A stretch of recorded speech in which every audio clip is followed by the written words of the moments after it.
Bus stops can be terrifying because they exist in a liminal space, neither here nor there, often in isolation, especially at night.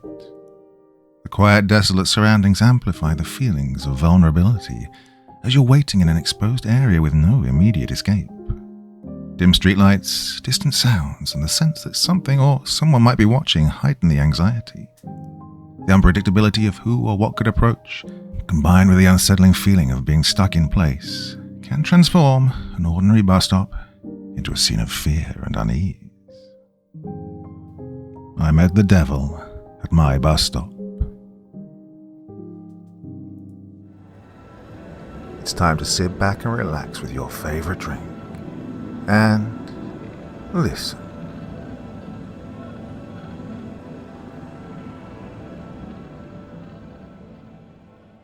The child at the bus stop. The car's engine revved as I sped down the road. Lost in thought, I hardly took notice of the rain crashing against the windshield. The storm was rising. Nature seemed to sense my anger. I took another sip from the bottle of vodka beside me. My eyes darted from the road to the shiny black handgun lying on the passenger seat. I brushed the cold metal with the tip of my fingers. Involuntarily, my mind flooded with images of my oldest daughter, Mara. Her entire life played through my mind in mere seconds. My last memory of Mara was from when I had to identify her body in the morgue. My hands started shaking. An uncontrollable tremor spread across my body. I pulled the car over, unable to continue. I slammed my fist against the steering wheel. The images of the morgue would not leave me. I closed my eyes. There she was, lying on the metal table. A blanket had been carefully draped over her body, only revealing her pale face. She just turned 16, yet death seemed to have aged her well beyond that. The pathologist had placed his hand on my shoulder. I hadn't been able to comprehend the words he said. The man's actions had seemed so forced and well practiced, it had only angered me more. I asked for a moment alone. After the doctor had left, I hesitantly placed my hand on my daughter's cheek. Almost instantly, I pulled it back. She felt so cold. I stared at her lower abdomen, where I knew the knife had pierced it. For a fraction of a second, I contemplated pulling away the blanket to expose the wound, yet I couldn't muster the strength. She looked peaceful now, as if she was sleeping. I feared exposing the wound, which had killed her, would somehow change that. That had been a little more than a month ago. The police had quickly caught the youth who committed the crime. Some bum who'd attempted to rob her and had wielded his knife a little too over-enthusiastically. He had murdered her even though she'd given him her purse. I punched the steering wheel again. It wasn't fair. The youth's trial had been yesterday. He'd been acquitted on account of procedural mistakes by the police. The man had smiled at me as they led him out of the courtroom. It wasn't fair. That bum had destroyed my life at an astounding rate. My wife could barely stand to look at me anymore. A week ago she'd moved out of the house and had taken our youngest daughter with her. She told me I needed help. She'd said she couldn't watch me ruin my life. Well, I can't blame her. The past month had led me to drown my sorrow with liquor. I couldn't let go of my pain. It had festered into an uncontrollable rage.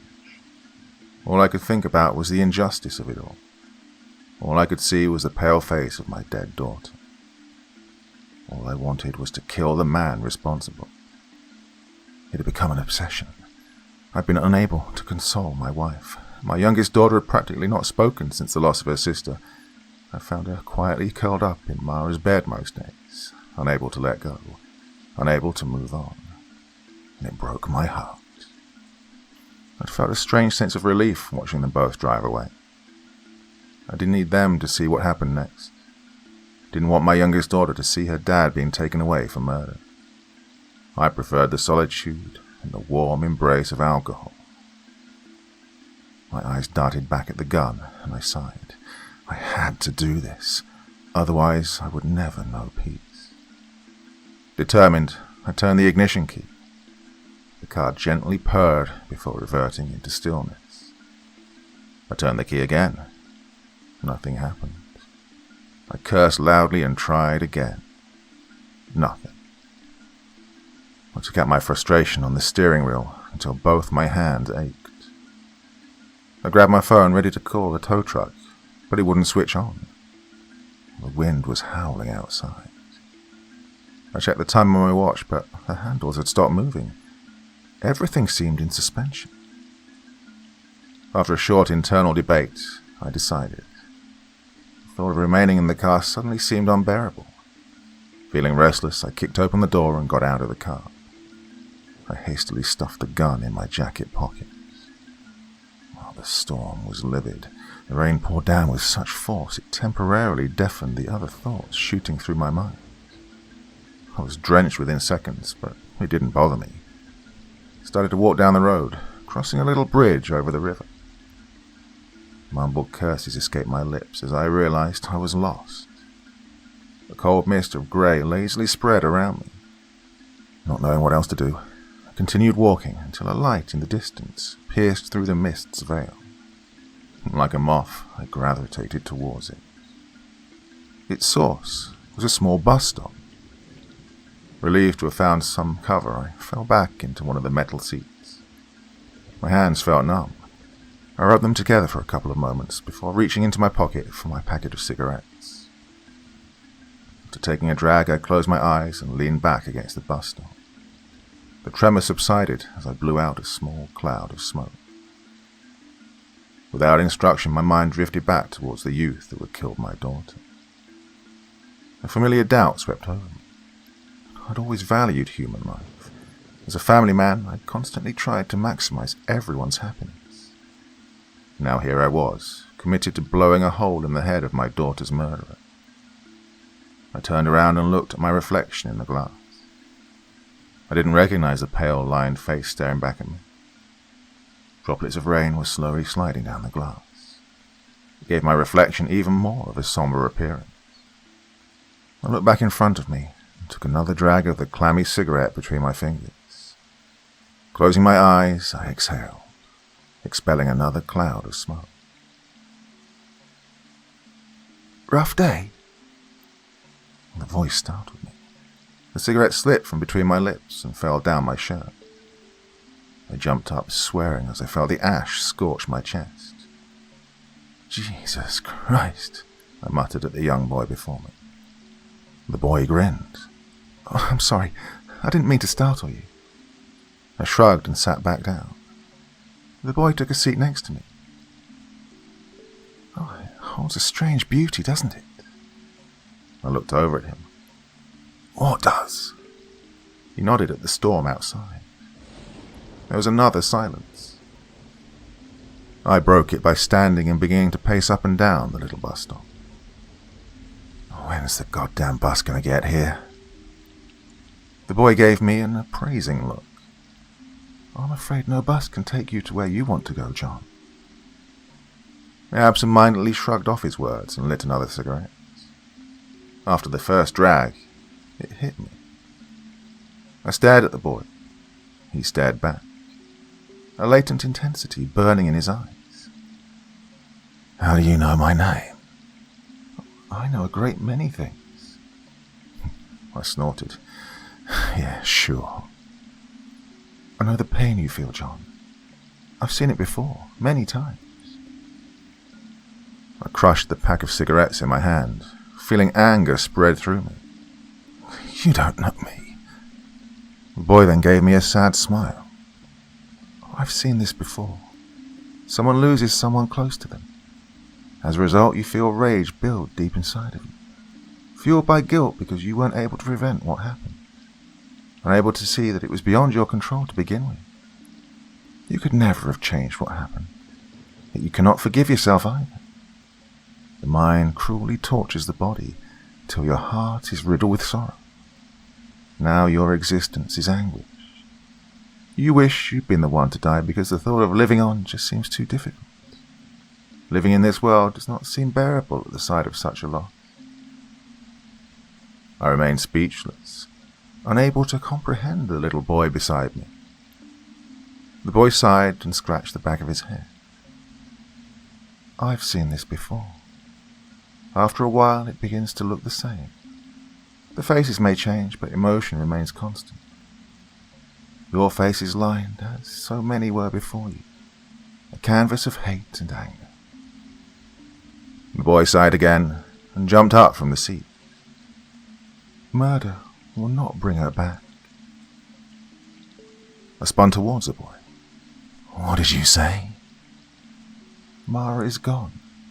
Murder won't bring her back. The boy had spoken the words so casually it took me a moment to register them. Then, before I could stop myself, I slammed the boy against the glass wall.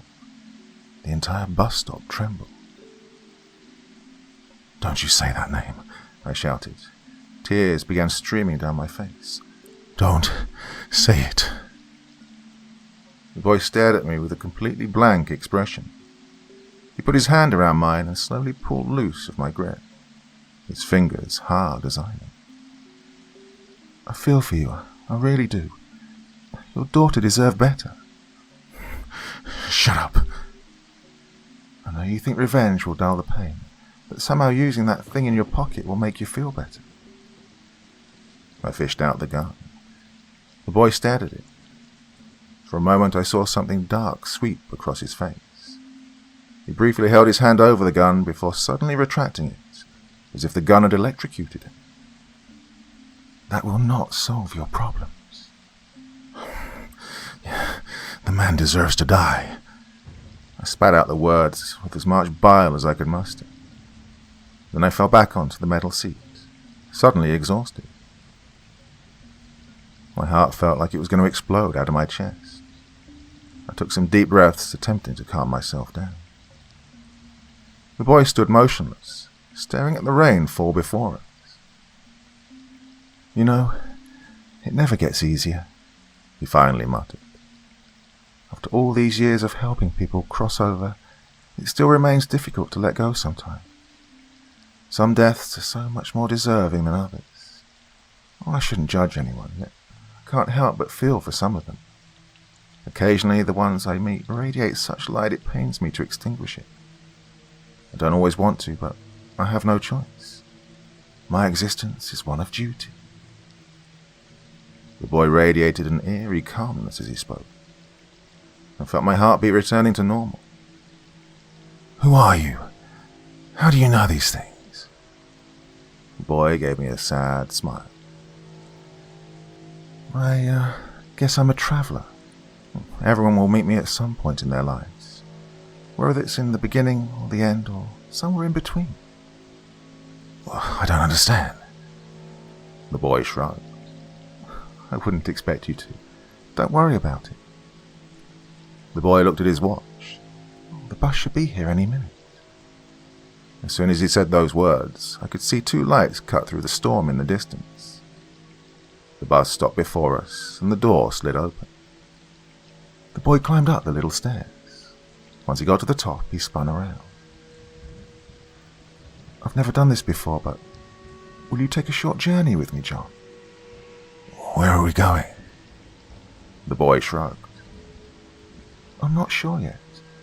All I know is that you should join me for this. I hesitantly looked at the boy.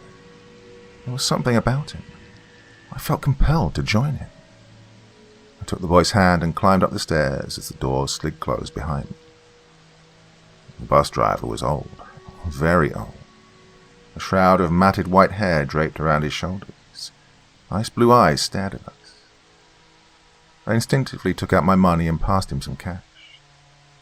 The boy laughed and held back my hand. I'm afraid that won't work. I don't have anything else. The boy tapped my watch. Show him that. I stuck out my arm towards the driver. He stared at it before also tapping the watch a couple of times and inspecting the unmoving dials. Seemingly satisfied, he waved us into the bus. The boy hurried to the back of the deserted bus and waved me over. I sat quietly next to him. Where are we going? The boy grinned. This journey is not about a destination per se. Then, what is it about? It's about everything, the boy exclaimed, and also about nothing. Well, the boy must have seen the exasperation on my face. He cleared his throat. You should consider yourself lucky, John. I laughed at that humorlessly. I should consider myself lucky. Lucky that my daughter's dead. Lucky that my wife can barely stand to look at me. Lucky that my other child hasn't spoken to me in weeks. The boy's eyes grew hard. Having someone you love ripped away before their time is difficult. I understand that. Do you really? I muttered sarcastically. Oh, more than you could possibly imagine, the boy answered coolly. I've guided many people before their time. I've comforted both young and old, held the hands of both murderers and the murdered. I've held newborn babies and taken children from their parents' embrace. I've walked the fields of countless battles.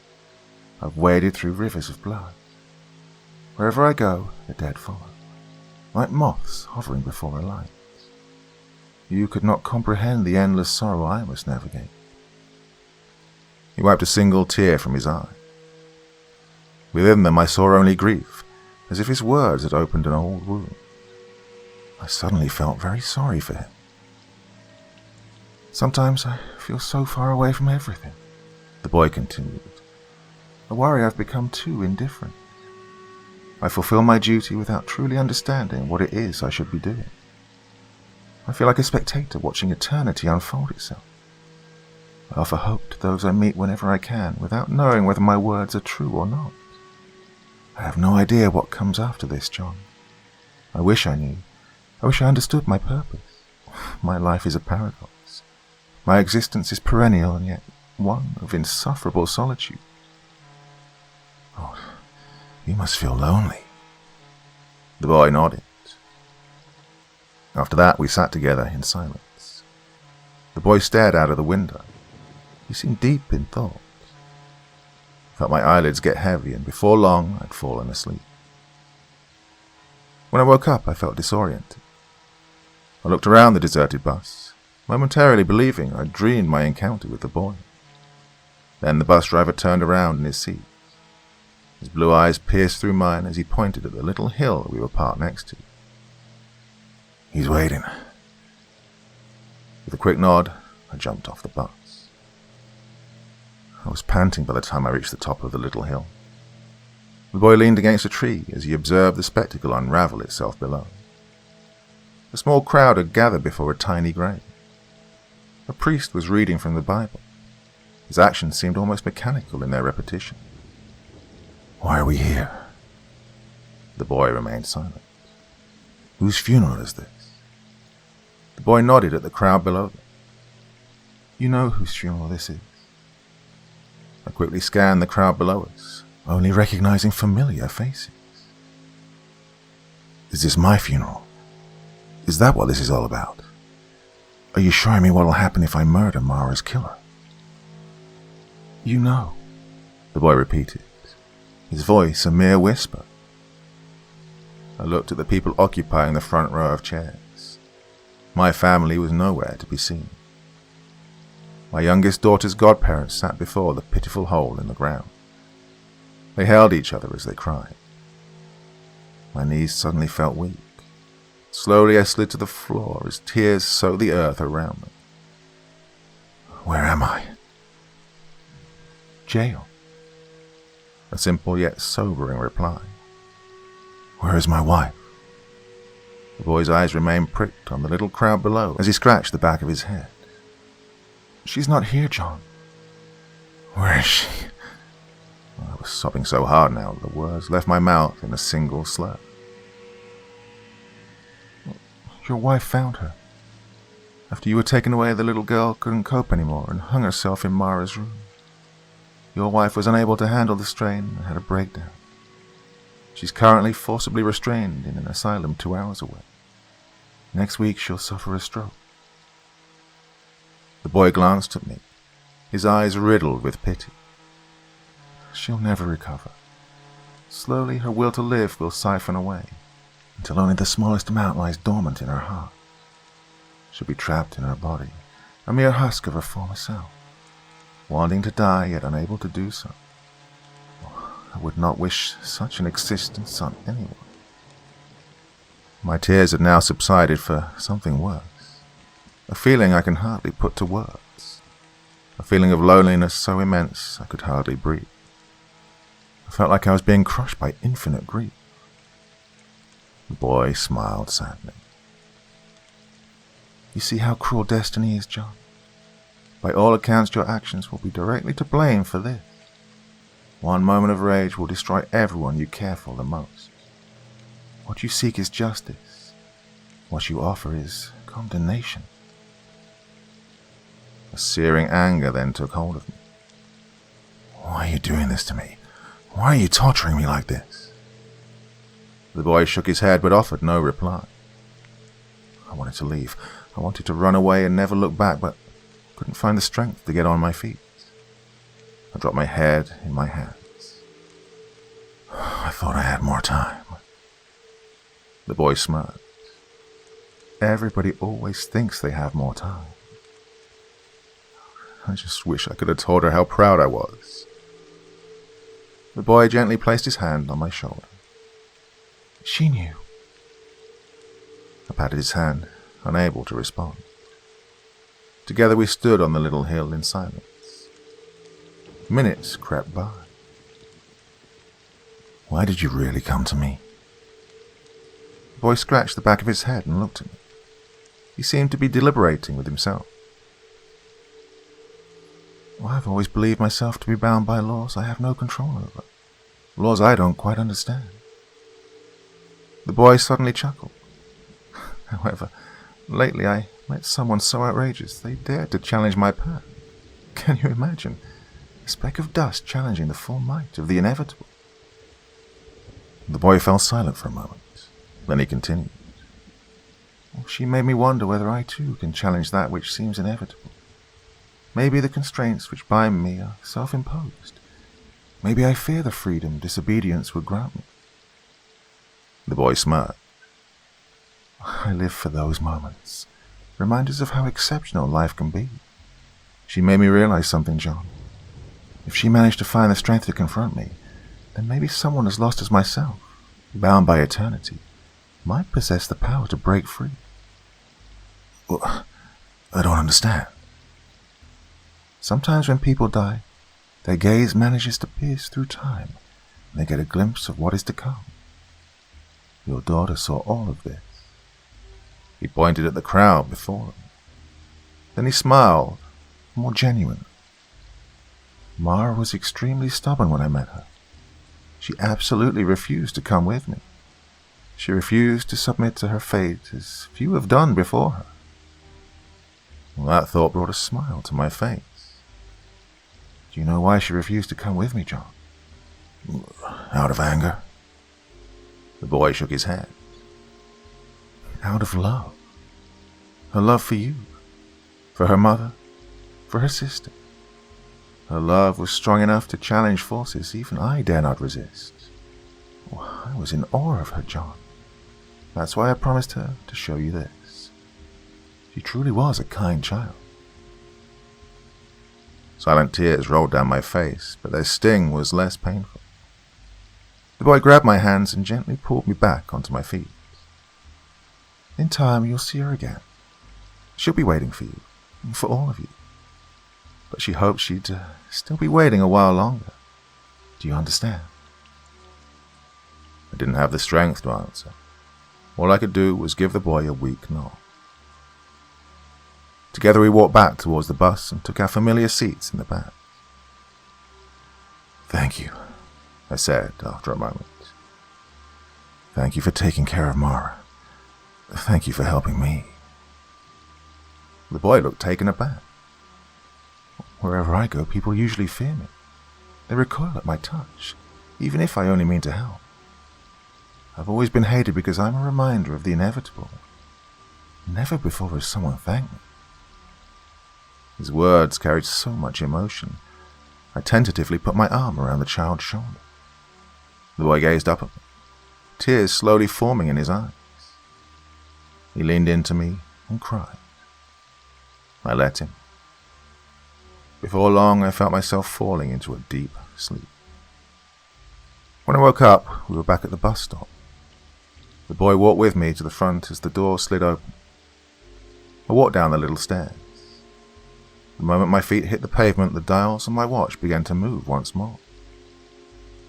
"This is where we must park," the boy said from inside the bus. I looked back at him sheepishly.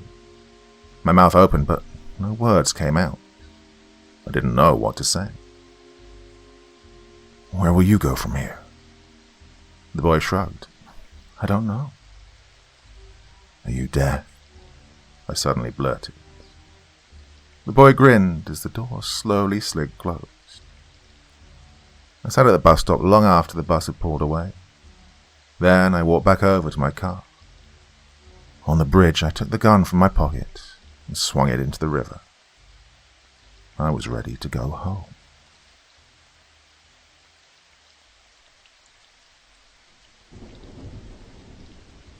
The last bus. 9:34. It was a short, sarcastic song an hour ago, but now it's more of a bitter mantra I whisper every time I shift my weight. It's been happening more and more between the time the bus was supposed to arrive and what shows on my watch, 10:13. Well, I would have been irritated regardless, but the disgusting quality of the benches at this stop means my feet are suffering just as much as my patience.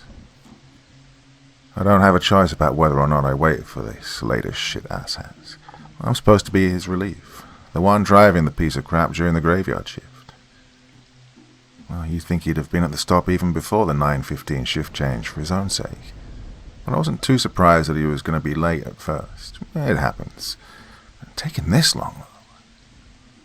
I touched my phone in my pocket as I finally see a twinkle in the distance. Forgot to charge it. Not a huge problem normally, since I'd be able to communicate with the radio once I was driving. But damn if it hadn't been a frustrating lack of information, besides that one last indication of the so-called arrival time right before it died. Boring too, since it meant I just had to stand here with nothing to do. 9:34. I sing out a final time. It's a growl that shifts to a sigh as I try to forget the irritation at my co-worker while he pulls in. The bus squeals slowly to a stop, air blowing out as it then pneumatically kneels. He hasn't put on the inner lights. Odd, but I hardly care as long as he gets his ass off the bus so I can try and make up some of the time he's lost by being so late. There's the shadow of a passenger ready to leave in the window as the door creaks open. The inner lights flip on and I blink my eyes to adjust. A crooked woman stands before me, perched on the last step. I'm not close enough to block her exit, but she still doesn't leave the bus. Instead, she examines me with bruised eyes, one lidded and brown, the other fully closed and deflated, yet still carrying an uncanny sense of knowing behind the flesh that sends a shiver down my skin. Her clothes are tattered and dirty, smudged and stained, but look like they were once the smart apparel of a white-collar worker. If they were always hers, then their change has certainly matched pace with the pallid and sickly appearance of what wrinkled skin shows outside of it. If he truly is some fallen member of the upper class, then the faded burgundy beanie she scratches at seems an odd choice to place upon her frazzled grey hair. Perhaps she's finally beginning to accept her homeless life. Well, not that it's my concern. Passenger is a passenger, however creepy, dirty, or... I sniff the air. Rotten smelling. Well, hardly the worst I've had. She is blocking the way, though, and I glance up at my co-worker, obese and sweaty and still sitting in the freaking driver's seat, his eyes firmly forward. I feel my irritation returning as I try to mentally will him out of it so I can take his place, finally. Right. You look quicker, she says, her voice hoarse and scratchy. The woman turns around and steps back into the bus. Out of here, Tubbs, she rasps. Uh-huh, he answers quickly, fumbling to get out of the seat before he's even properly unbuckled the belt. Slow, she complains quietly, pulling out a long, jagged, rusty knife and roughly cutting him free. Some blood comes away with the blade as she slashes him in the process. Stunned by her action, I watch as he trips down the stairs, landing with a loud plop on the concrete. Scratching the ground with fingers and toes, he raises himself to his feet and waddles off at a quick pace. I notice a broken nail left behind. "Hey!" Snapping my attention towards the utterance, the woman stands in the same place with an expectant expression, the knife now gone, both hands in her pockets. She glances at the driver's seat, then back to me. She doesn't blink, just stares, her half-open eye dull and dry, the closed socket empty but still seeing. The cloth at her pockets ripples with the movement of impatient fingers. I look over at the fat man attempting to escape a short distance away. His waddles have grown wider, more haphazard. They become slow stumbles, and he collapses, his body still. It hadn't looked like she'd cut him deep, yet there he lies, a scattered red trail behind him. Eyes wide, I look back at the woman as she cocks her head, scratching at the beanie, the knife in her hand. I step into the bus. She moves out of the way but remains in the aisle, where I adjust things as I normally do before driving. It's strangely easy, despite the strong scent of iron that now penetrates her fetid odor. I try to put on my seatbelt, but I remember it's been destroyed, a browning stain where it's torn. Looking up into the rearview mirror, I see bodies sprawled in the back below the windows, invisible to the outside.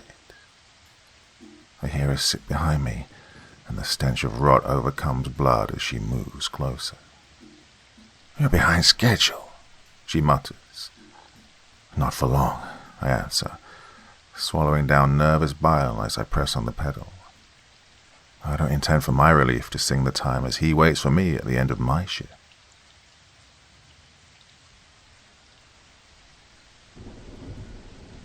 The bus. In 1975, my best friend disappeared. I'm going to tell you what happened. It won't take long, because the story is a short one. But that's a necessity of the facts. Quite simply, there aren't many. Here they are. His name was James Wade. He was 13 years old. One night he went to bed, and the next morning he wasn't there. The front door was open, and James was gone. The house, as far as anyone could tell, hadn't been broken into, and there were no signs of a disturbance. James wasn't a troubled child, and his parents were decent, loving and hard-working. They all lived together in a nice middle-class neighborhood in the suburbs. No one ever saw him again. The police had no leads, no clues, and no suspects. The story pretty much starts and ends there. Pretty much, but not quite. James disappeared on a Wednesday night. I saw him in school earlier that day, and he told me that, the previous night, something had woken him up in the early hours of the morning. Exactly what, he couldn't say. It was late November, and when he'd gone to bed, the wind had been shrieking with a vengeance. But when he woke up, everything was deathly still. Maybe the sudden quiet woke him. Sleep is strange like that. Whatever it was, when he did wake, he woke with a crawling sense of dread, like he'd just surfaced from a nightmare, and, as he lay there with his heart pounding in his chest and the silence pounding in his ears, he heard something. Faint at first. The low, heavy growl of a big diesel engine. Somewhere close and getting closer. Then, as it approached his house, he heard a second noise. It took him a moment to realize it was a horn, beeping gently, like someone taking care not to wake the whole street, tapping out a friendly rhythm, a kind of toot-toot, toot-toot. But it was a horrible noise, James said, tortured and unnatural, like the honking of a dying goose. He crept to the window and looked outside. Crawling down the empty street at the unhurried pace of an ice cream van was an old school bus, a battered yellow GMC, one of those things that looks like a cross between a tractor and a horse box. It looked like it had been driven through a swamp. There were mud splatters radiating out from the rusted wheel arches, and dead leaves rotting in the windscreen grille. The windows were streaked with grime. At least one of them was cracked. Some of the body panels had been replaced, and the bodywork was a patchwork of yellow shades, adorned with black lettering that was peeling away, hanging off the sides of the bus like shreds of torn skin. James didn't switch on the bedroom light, and he didn't open the curtains. He just kind of peered through a crack between the drapes. But when he did, the bus rolled to a stop. It stood there for a few moments, idling in the center of the road. Then, its headlights flashed. By now, James's skin was crawling in terror. Seeing an old school bus on a quiet residential backstreet in the early hours of the morning was a strange sight. But it shouldn't have been one that inspired blind terror. Nonetheless, it did. James could sense that something was very, very wrong. He dived back into bed and pulled the sheets over his head. He lay there for a while, with his heart beating, and sometime later, not long, maybe 5 minutes, he crept back to the window. The bus was outside his house. When he inched the curtains open, the horn went beep, beep. A friendly beep. Hey, come on, it's time to go, beep. James went back to bed, and this time he stayed there. The horn honked a few more times. Then, a few minutes later, he heard the bus pull away. On Wednesday morning, when I saw him in school, James had black bags under blood-shot eyes. He claimed he hadn't slept a wink. He was clearly distressed. I made a mistake, he kept telling me. I shouldn't have looked, he kept saying. It doesn't mean anything, I told him. It's just a bus. But nothing I said seemed to reassure him. I shouldn't have looked. I shouldn't have looked, he kept saying. And that's where my story ends. James and I went our separate ways at the end of the school day, and I never saw him again. That's it. No big reveal, no explanation, no twist, no climax, nothing. Unfortunately, life is like that. Loose ends and unanswered questions. I'm in my 50s now. Sometimes I get nightmares. Sometimes they're the same and sometimes they're different. But even when they're different, they're just variations on a theme. Here's one. It's a late night. My car has blown a tire. I'm fixing it by the side of the road. I hear an engine. It gets closer and closer until I'm shielding my eyes from the glare of oncoming headlights. A school bus rolls by.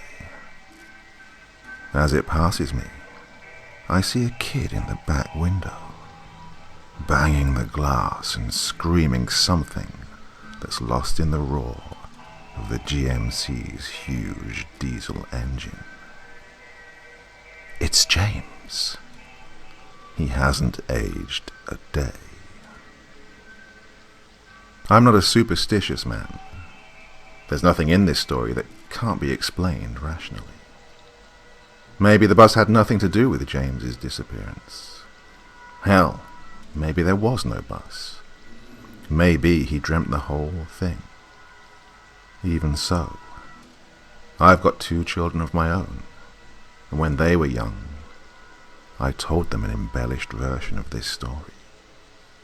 A story about an old school bus that cruises the streets at night. It moves very slowly, like a stalking cat, its horn honking gently. A siren song to curious children, and, if any children get out of bed, go over to the window and look outside. The bus will roll to a stop. The next time they look out of the window, it will be parked outside their house. Soon after that, maybe even the same night, that child will disappear without a trace. I told them that sometimes you can see the bus during the day, but during the day it can't hurt you. During the day it just travels from town to town. Sometimes adults see it too. It can't hurt the adults. Or maybe it can. It just doesn't want to. Mostly, adults don't even notice it. But even when they do, they certainly don't notice anything strange about it. Because, although you can see through the windows, you can't see inside the bus. You can't see the children banging on the glass, crying and screaming, and wondering why the hell you're just standing there looking at them, and why the hell you don't do something. You can't see the children who gave up hope long ago and now just sit there, staring into space or sobbing into their laps. The children never get old. The bus never stops. My children cried and wouldn't sleep for a week.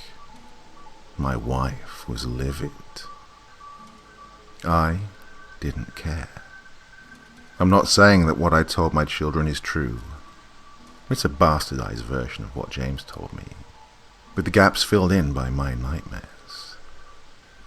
Nevertheless, it seemed important to me that my children know that if ever they are lying in bed and if they ever hear the sound of an engine and a honking horn, they must ignore it.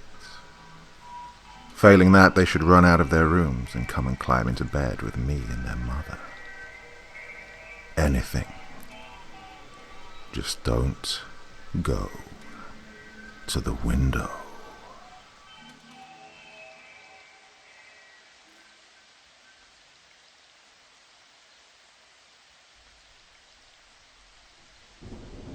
The bus stop. I sit in the rain every day, and a woman in a short red dress sits beside me, with her hands neatly folded in her lap. It's always raining at this bus stop, where Clark Street bisects Woody. We just sit there, our clothes getting wet and our skin feeling no moisture. We don't talk. I can turn my head to look at her, but she doesn't move at all. I'm dead, and so is this woman. Why else would she be sitting here with me if she wasn't? One car after another drives past us. Some cars stop and people get out of them. Most of the time they're teenagers. They shuffle around until they find the spot on the pavement where I died, and then they turn to look over at the bus stop through thick rain. If they see me, their image fades before I can see them scream, like they've been washed away by the rain. I only get to see their eyes widen in fear.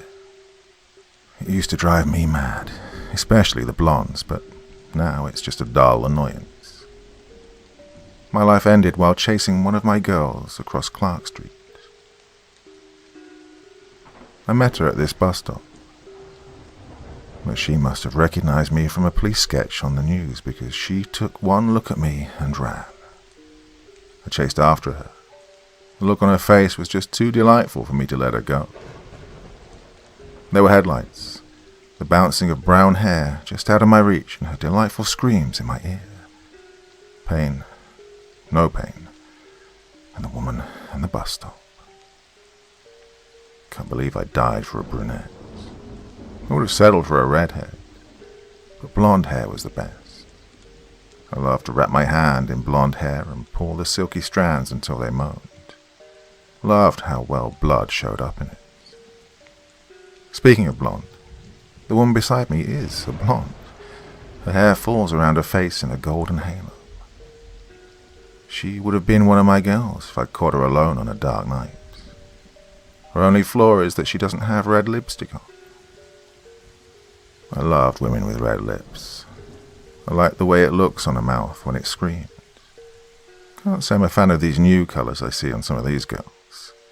Blue and purple lips just don't do it for me.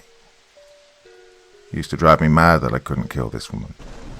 But again, her lips aren't painted red, so today it just became another dull annoyance.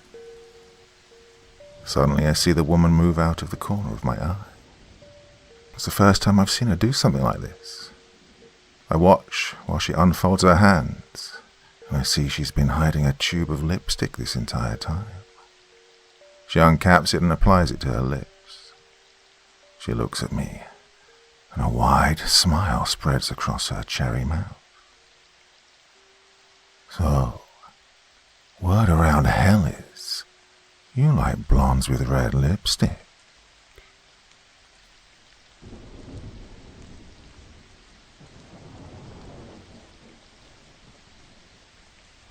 The bus stop just opposite of my house. My name's Daniel. I'm 22 years old and my story is yet to be told. I'm trying to write it down so you can read what I've been through. When I first turned 18, I got myself a car with all the money I'd saved up from my past birthdays. The car was nothing special, but it got me where I needed to go, with occasional minor issues. I applied for a job at a factory, which I really regretted doing after my first day. My weekly payout was terrible. My boss was a terrible Japanese man who didn't speak a single word of English. My colleagues were all snitches. This factory that I used to work for had cameras everywhere. Well, their excuse was that the cameras were there because they'd have something to show the police if there was ever a break-in. Yeah, right. They were using the cameras to monitor our every move. After working there for what seemed like centuries, I finally got the money to rent a house in a shady neighborhood in Los Angeles. Anything would be better than living with my abusive relatives. I only came out during the daytime because when nighttime would fall upon us, all of the thugs pretty much came out to do their thing. Drug deals, bothering innocent people, and sometimes even shootings. I'd always go to bed early so I didn't have to listen to the conversations they'd be having, or the echo of police sirens in the distance. These thugs did bother me when I'd sometimes be on my way back home from the supermarket on some evenings. They'd threaten me, call me white trash, telling me to get out of their neighborhood. The list just goes on and on. There was always an elderly woman standing in the bus stop just opposite of my house. She told me not to worry about these people. I found her kind of unnerving. She always told me, I'll be there soon. I ignored her most of the time due to the fact she was creepy. She always gave off a foul odor and had a crooked smile. Well, this house I rented had some pretty weird things to it. When I'd wake up, some things would not be in their original place where I put them. Things were disappearing. The list goes on and on. And I'd always think it had been someone breaking into my home, but that would have been ridiculous, as there were never really signs of a break-in. I remember waking one night to the sound of water coming from my bathroom faucet. I got out of bed, checked every corner of the house, and didn't find a single sign as to how this could have happened. Not one single sign. Things started to take a turn for the worse as the week progressed. I remember always locking my front and back door, as well as the windows, which would be common sense to most of you. I'd always close every single door in the house. Then, finding some of them open the next morning, I'd never really believed in the paranormal though, so I didn't blame the scary ghosts. I was pretty shocked as to how this kind of activity could occur. I asked the owner of this house if he'd ever experienced crazy stuff like this. Well, of course, he didn't give me a proper answer and just tried to comfort me by telling me it's probably my mind playing tricks on me, and I'd sometimes forget to close the door when I go to bed. Shortly after, he labelled me as a crazy individual. Yeah, the owner of the house was never nice to me. Strange disappearances of my items kept occurring, so I decided I should get some cameras. Of course, I didn't have the money for a fancy, expensive surveillance camera service, like the ones you see in Paranormal Activity. I was stupid enough to spend money on things that I didn't need, and the money could have been better used on a few cheap cameras. These things that I don't need luckily had cameras, talking about my iPhone, iPod, and my iPad. So my plan was to make these devices record overnight, while they'd be plugged into their chargers so they wouldn't run out of battery life. As night approached, I grabbed these devices, or put them in the spots where most of my items would keep on disappearing. My iPad in the kitchen, iPod in the living room to see how many items could vanish, and my iPhone in the hallway to see what would keep opening my doors. The option to place my cameras where I wanted were limited due to the fact I only had 3 of them. So, I finally hit the big red dot on all of the screens to get them to record. I had a little struggle with placing them correctly to get a full view of every room, but after a while, I got them all in the proper position, except for my iPad. I went to bed maybe a few minutes after I'd made the devices start recording. I'd been lying in bed maybe 5 minutes when I heard a door opening downstairs. I was scared and excited at the same time, considering I finally had some footage to see of what or who had been doing this of late. Shortly after I heard a door opening downstairs, I heard something fall and shatter onto the floor. My heart was racing. Shortly after, I fell asleep. The next morning I woke up and went to check on my devices to see if they were still recording. They were all still recording. Good. Well, one thing caught my eye whilst I was picking them up. My iPad was lying with the screen aiming down at the floor. I picked it up and shook it off by just telling myself it had probably fallen down, considering it was in a bad position. The screen was fine, it was still recording. I tapped the button to make it stop. I captured 8 hours of footage on all the devices. After extracting every clip to my computer, I started reviewing them, and I saw something I did not want to see. Coming from the door that led into my garage was the creepy elderly woman who was always standing at the bus stop just opposite of my house. I noticed my clock read 10:25 p.m. Well, she proceeded to go and sit on my sofa, talking some kind of gibberish to herself, pretty loudly. I was surprised I'd never woken up to this. After sitting on the couch for 2 long hours, she stood up and started making her way to the kitchen. And she noticed my iPad recording her. She approached the device and stared creepily into the camera lens. After looking into the lens for 5 minutes, she then knocked over a glass and my iPad. Luckily, she didn't notice my iPod recording her walking into the living room again and back into the garage. But after that, she no longer came out of the garage. I was in total shock. I didn't even dare set foot there. Well, I immediately moved out of this house. I now knew how my items had been disappearing and how my doors kept opening. Well, I live with my girlfriend now, and I've only just realized what she meant by, "I'll be there soon."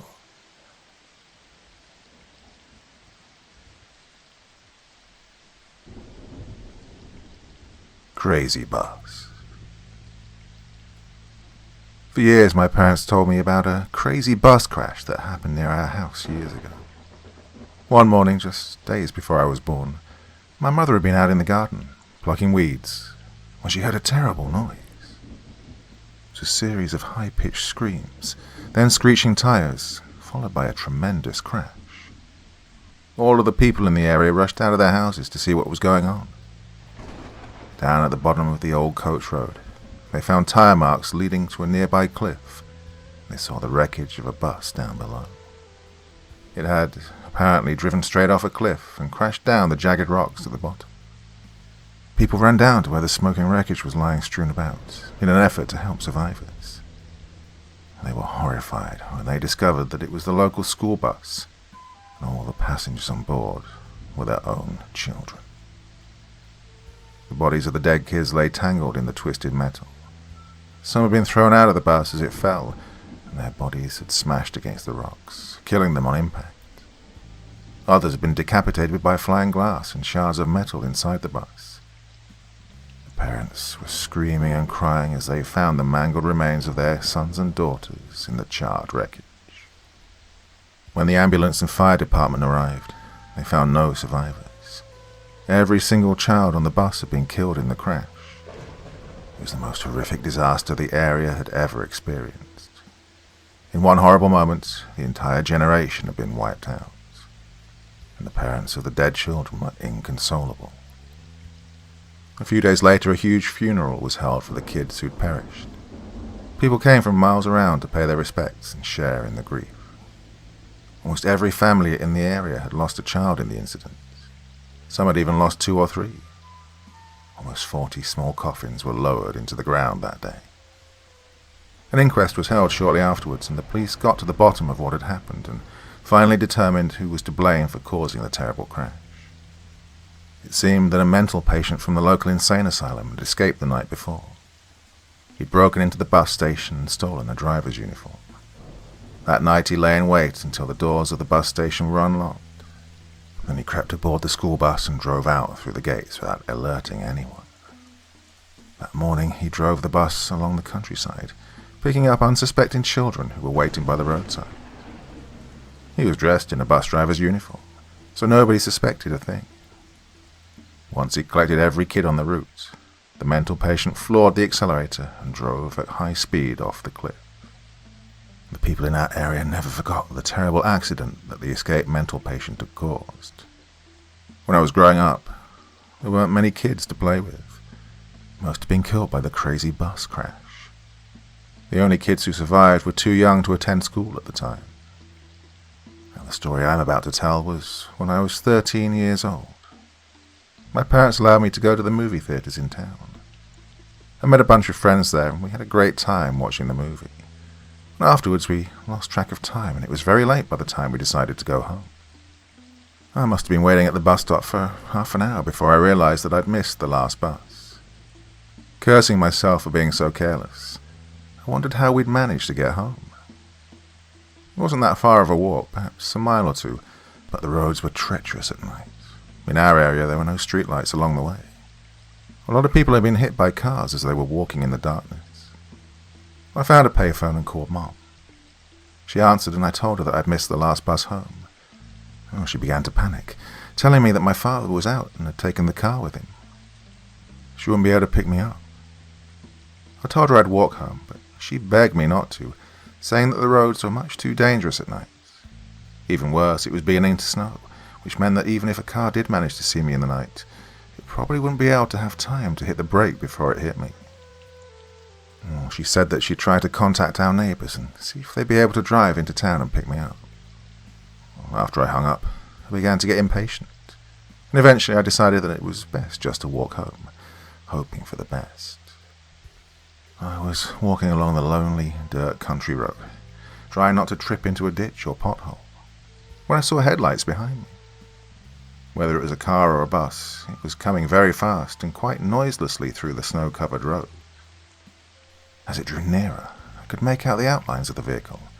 Well, it appeared to be a bus, and my only hope was that the driver would be able to see me and stop for me. It came around the bend of the road and bathed me in bright lights. The headlights blazed through the darkness like a pair of fiery meteors. I jumped to the side of the road and waved my hand, but the bus passed me at full speed, and for a moment I feared that it had missed me. But then I heard screeches, and it had stopped for me a short distance away. I ran as fast as I could to the bus, and came up to it as the doors swung open.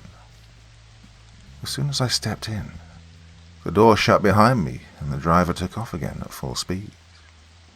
The bus was very dark inside, but as my eyes began to adjust, I could see it was almost full, despite the fact it was late at night.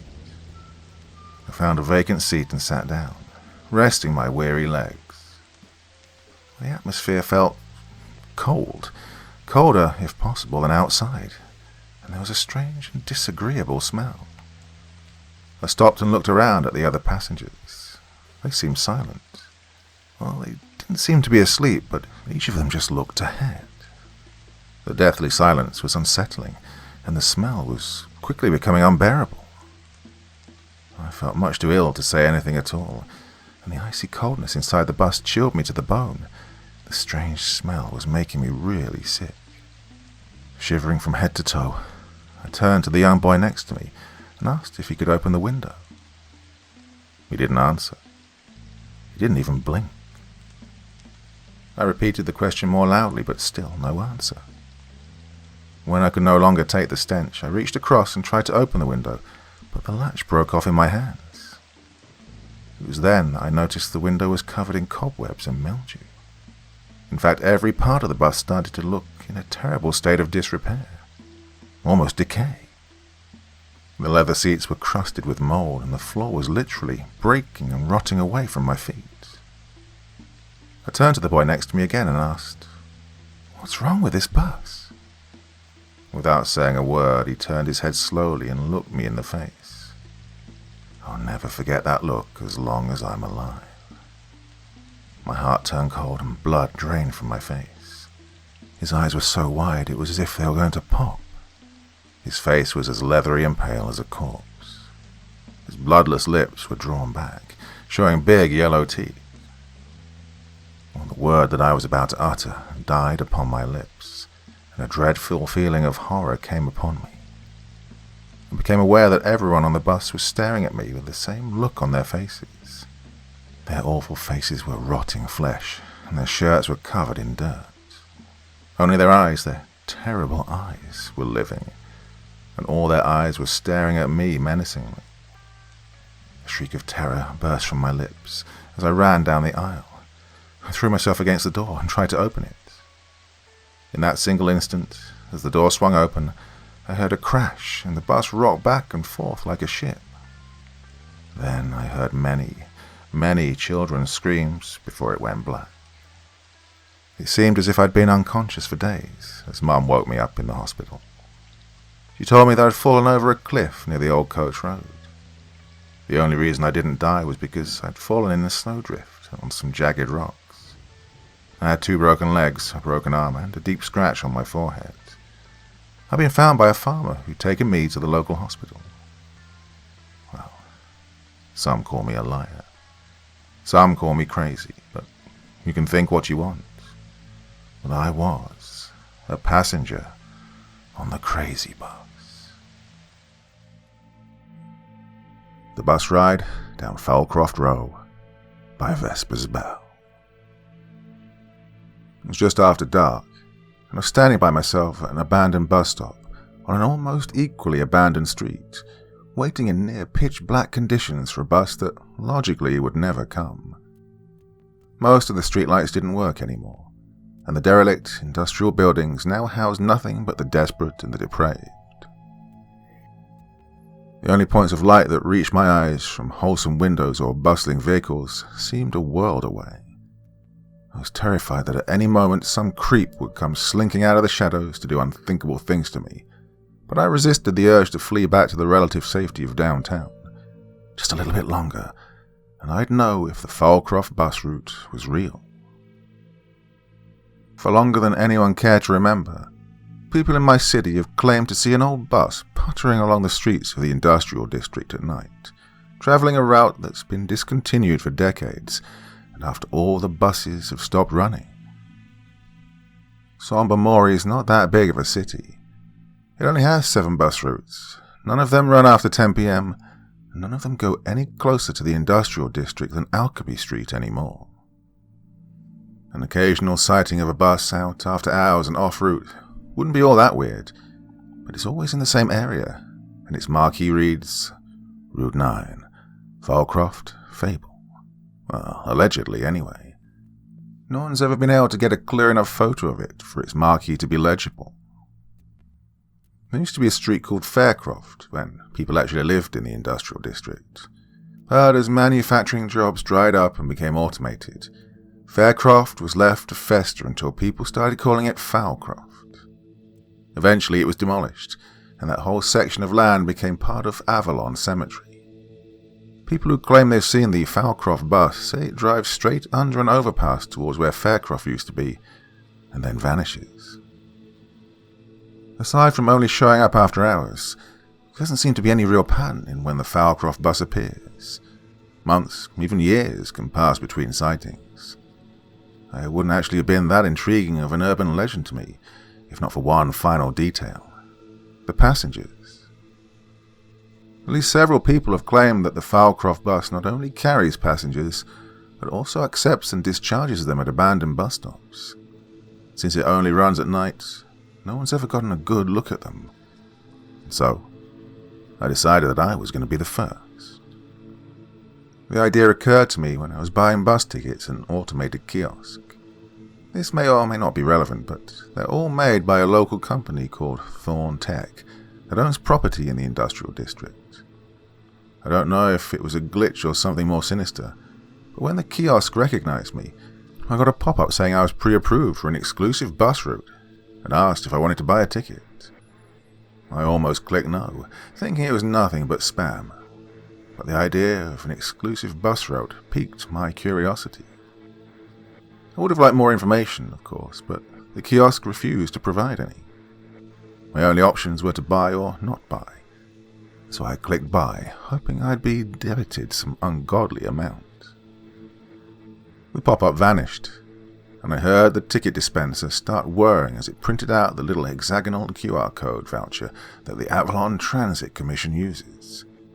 With a quick yank, I ripped it off and held it up to see what the hell I'd just bought.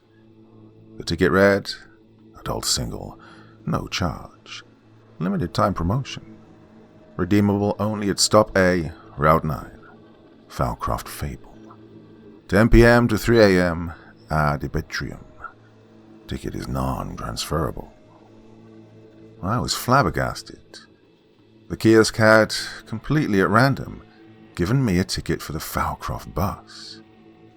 I figured it had to be a prank or a publicity stunt or something. I immediately started playing around on the kiosk to try and find out more, but there was nothing else about Falcroft or an exclusive bus route. Looking it up online didn't yield any results either, so that left just one option. That's why I was standing alone at an abandoned bus stop on the wrong side of the tracks at 10 o'clock at night. Ad arbitrium means at will or at your pleasure, and I had to assume that meant the will of the ticket holder, since I didn't see how anyone could catch a ride that only came when it felt like it. There was no expiry date on the ticket, nor any date at all for that matter. But for all I knew, that information was in the QR code, so I decided to use it immediately rather than risk it becoming invalid. I promised myself that I was only going to do this once. If the bus didn't come, then it was just a dumb joke, and I was an idiot for falling for it. Could have been worse than a joke, of course. I realized that. It could have been a trap to lure me out into the middle of nowhere and sell me to human traffickers or something. I really should have just torn that ticket up and forgotten all about it. But I knew that if I did, a little voice in my head would always have wondered, hey, what if that had been for real? That was a thought racing through my mind when I saw a bus turn the corner and started to head in my direction. There's nothing unusual about it at first. Just one of those bright blue electric buses that the city had been making a big fuss about rolling out to keep on target for their carbon-neutral goals. I was a little disappointed. I'd expected a phantom bus to be a little more antiquated. I glanced up at its marquee, certain it would only say, out of service. But instead, it said Route 9, Falcroft, Fable. Ominously, it began slowing down and pulling over towards the bus stop.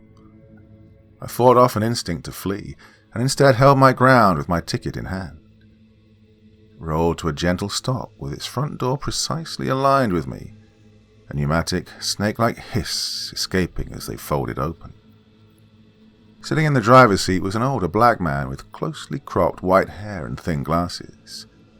He looked friendly and professional enough, wearing the same royal blue tie and sweater vest combo I'd seen other bus drivers wearing before. But considering how few bus drivers we had, it was a little concerning that I didn't recognize him. "Evening," he greeted me with a smile and a nod. I nodded back, taking a tentative step on board. I started to move the ticket towards the scanner, but then hesitated. "Hey, where's the end of the line?" I asked. "Hable Street, just like it says on the sign. I'll get you there, don't worry. The trip might get a little bumpy, but I'll get you there," he assured me. Nodding my gratitude, I scanned the ticket, and the door snapped shut behind me. The driver was already taking the bus back out onto the road before I'd even sat down, apparently in a hurry to get underway. I peered at my reflection in the window, struggling to see anything past it, and wondering if there was anyone outside watching me ride away in the mythical Falcroft bus. I took a good look around the inside to confirm if I was truly the only passenger on the bus, and it seemed like I was. Nothing inside seemed to be out of the ordinary either. I leaned out of my seat a bit to see where we were going, and saw that the driver was taking us straight to the overpass where other witnesses had alleged the bus vanished into thin air. With a nervous swallow, I grabbed the nearest rod and braced myself for whatever was about to come. The driver glanced into his rearview mirror and seemed to notice my apprehension. "Seatbelts, everyone," he said with a reassuring smile, just as we entered the overpass. Have you ever driven under an overpass in the pouring rain, and for a fleeting instant the downpour vanishes, and you're immersed in a sudden and disorienting silence? Well, that's what it felt like, going under that overpass. The lights flickered, and in the space between light and dark, the outside world was swapped for a surreal landscape of 100-meter-tall dead trees with pale, peeling bark and naked branches. There were no leaves to be seen at all, either in the canopy or on the forest floor.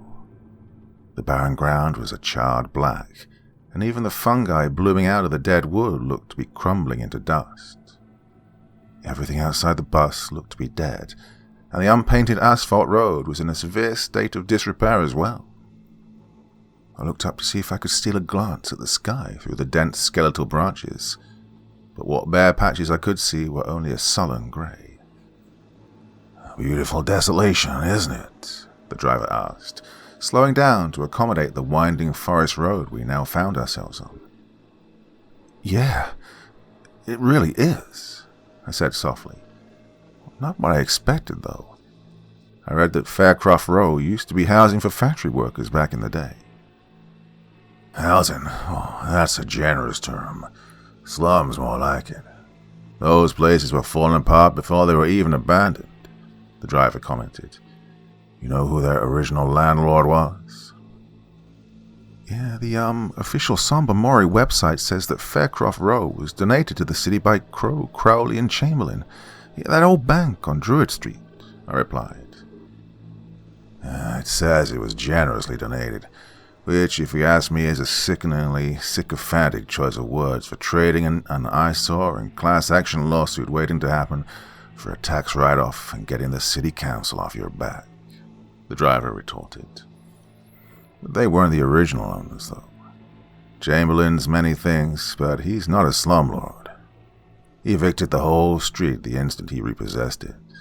Or his grandfather did, if that's the sorry-ass excuse that immortal son of a bitch is peddling these days. Faircroft Row was originally owned by its namesake, Felix Faircroft. You may not have heard of him. He's not as prominent in local folklore as, say, Seneca Chamberlain or Thaddeus Fawn, but he used to own a good deal of property around town. He fancied himself as a gentleman adventurer of sorts. Went off on over a dozen expeditions to exotic parts over the years. It was those expeditions, not to mention his cavalier attitude regarding his own investments, that caused his fortune to dwindle and his properties to deteriorate. He was a proud man, though. Didn't take it kindly when he got wind that people were calling this place Foulcroft Row. So, you're saying he's responsible for this place? I asked, confused, turning my head towards the window, just in time to catch a glimpse of a silhouette ducking behind one of the distant trees. Hey, there's something out there. Yeah, there is, he said with a tinge of melancholy to his voice. Back to Felix. He'd originally used the land right between the cemetery and the industrial district as a slum because it was the cheapest real estate in town. But when his fortunes started taking a turn for the worst, he realized this presented an opportunity of sorts. He hobnobbed with Chamberlain and his buddies, enough to know that they were into some occult shenanigans, some of which they used Avalon Cemetery for.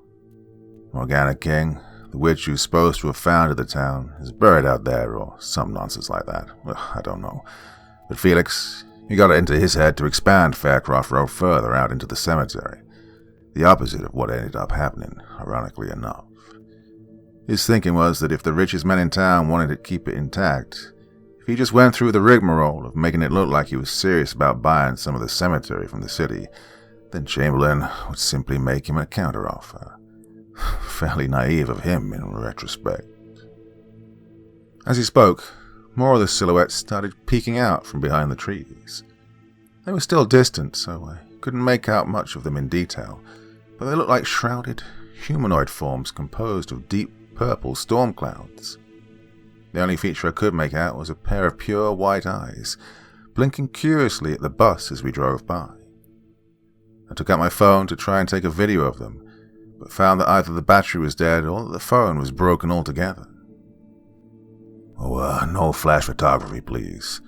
Wouldn't want to spook 'em, the driver chided playfully. So, Felix goes to the city council with his proposal of buying some of the Avalon Cemetery land to expand Faircroft Row, making sure to offer just enough money that they can't just turn him down on the spot. They hum and haw a bit, saying they'll need to survey the area, investigate what sort of impact it'll have on the community, that kind of thing. But they'll get back to him. What they actually do is run straight to Chamberlain to see how he'd like the matter dealt with. Being the vindictive and conniving little weasel that he is, he pretends to go along with the idea. He invites Felix to meet him there one evening so they can discuss exactly what parts of the cemetery get sold and how Felix will develop it. Well, Felix didn't suspect a thing. He still seemed to think that if he could sell Chamberlain on the idea even harder, he could take Faircroft Row off his hands altogether and do it himself. They were getting closer now, the forms lurking behind the trees. They were on either side of the road, both ahead and behind us. The nearer they got, the more likely they were to duck behind a tree the instant I looked directly at them. They appeared to be becoming more emboldened, however, and it felt like their numbers had risen exponentially. A few moments ago, there had been just one, but now it seemed like nearly every other tree hid one of these strange beings. I became aware of a soft, rapid whispering sound. I realized it must have been the creatures conversing with one another in their native tongue. Are we in danger?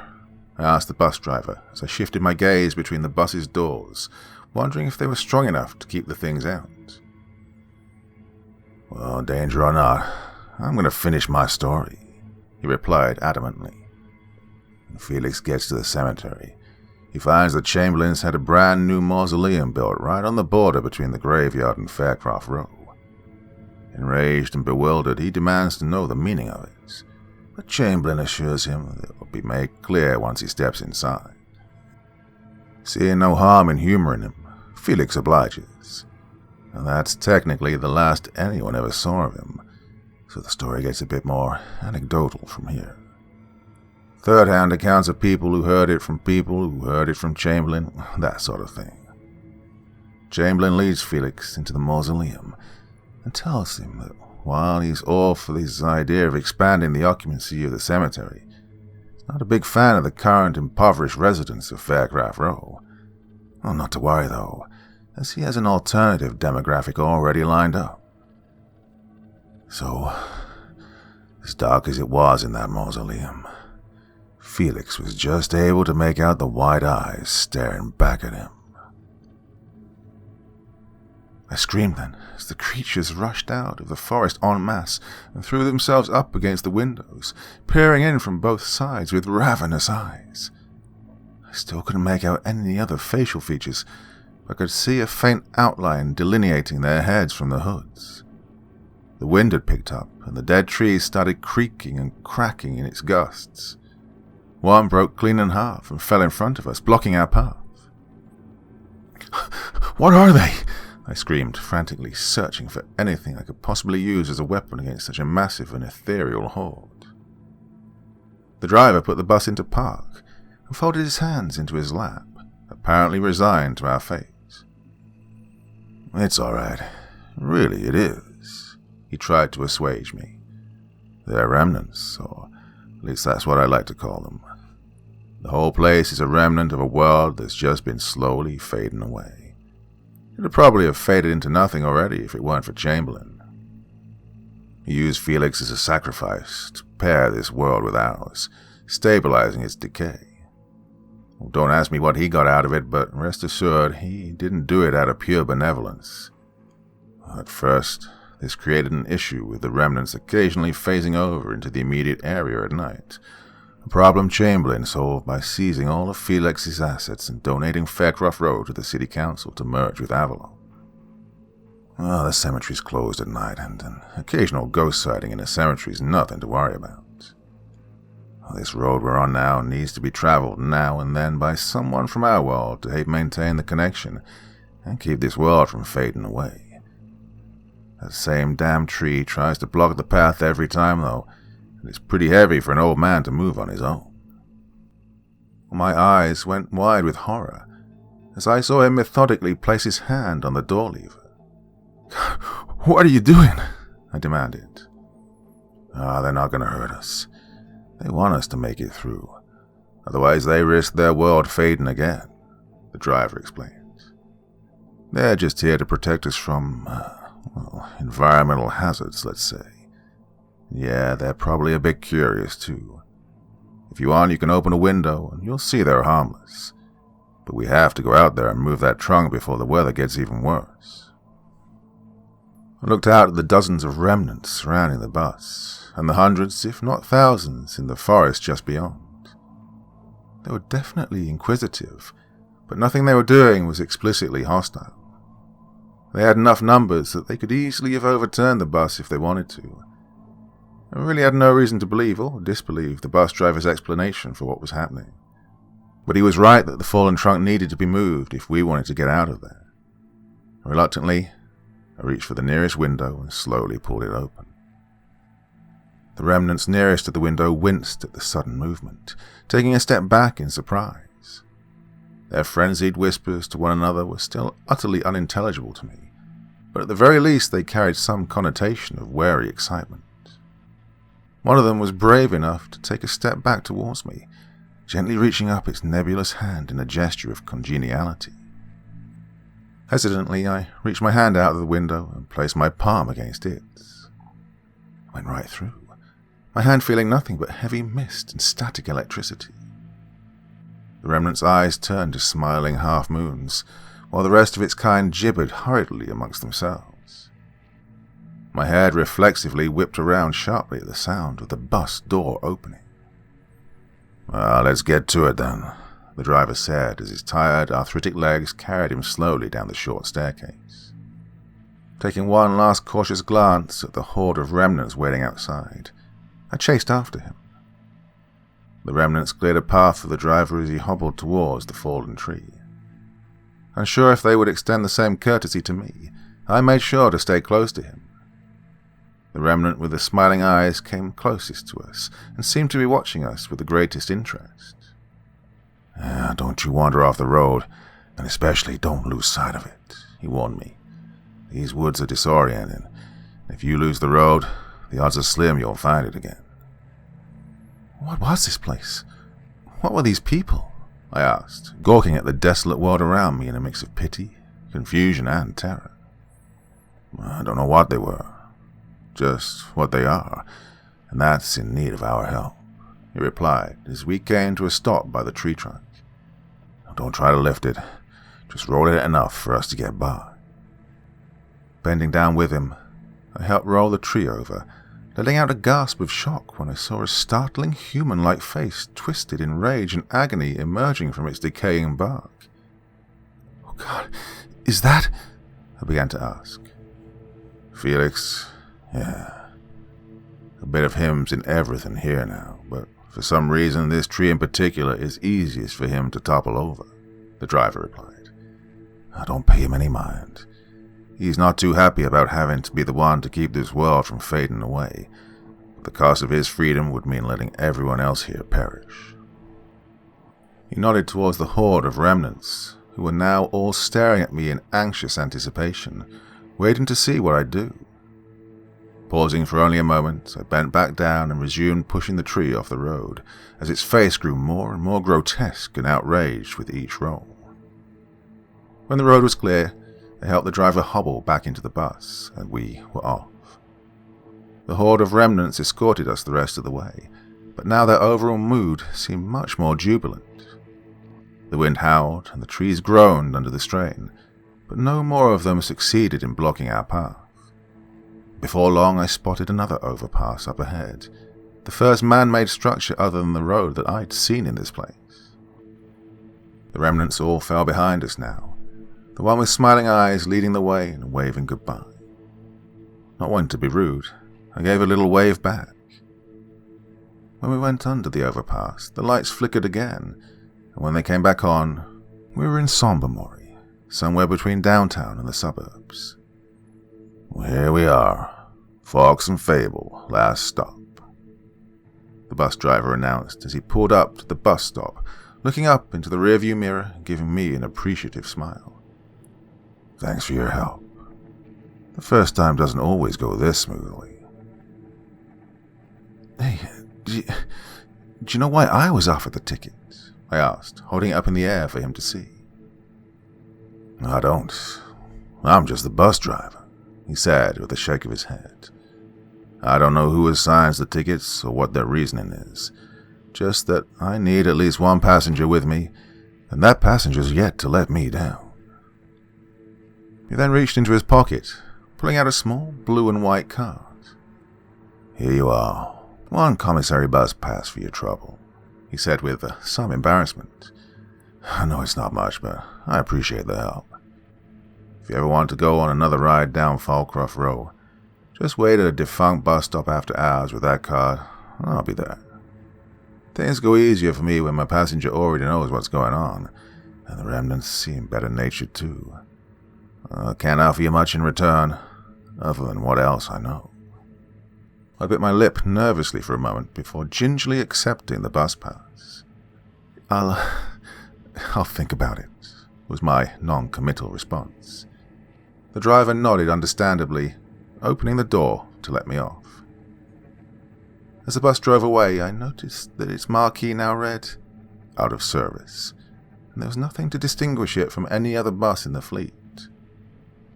I reached for my phone and found that not only was it working, but that the time was only a little past 10, as if the ride through the remnant realm had barely taken any time at all. Well, I was relieved at first, but that revelation gave me an uneasy feeling that took a moment to coalesce into a conscious thought. If my short bus ride in the remnant realm had counted for nothing in my reality, then how long had Felix's imprisonment, which had lasted over a century on the outside, felt like to him?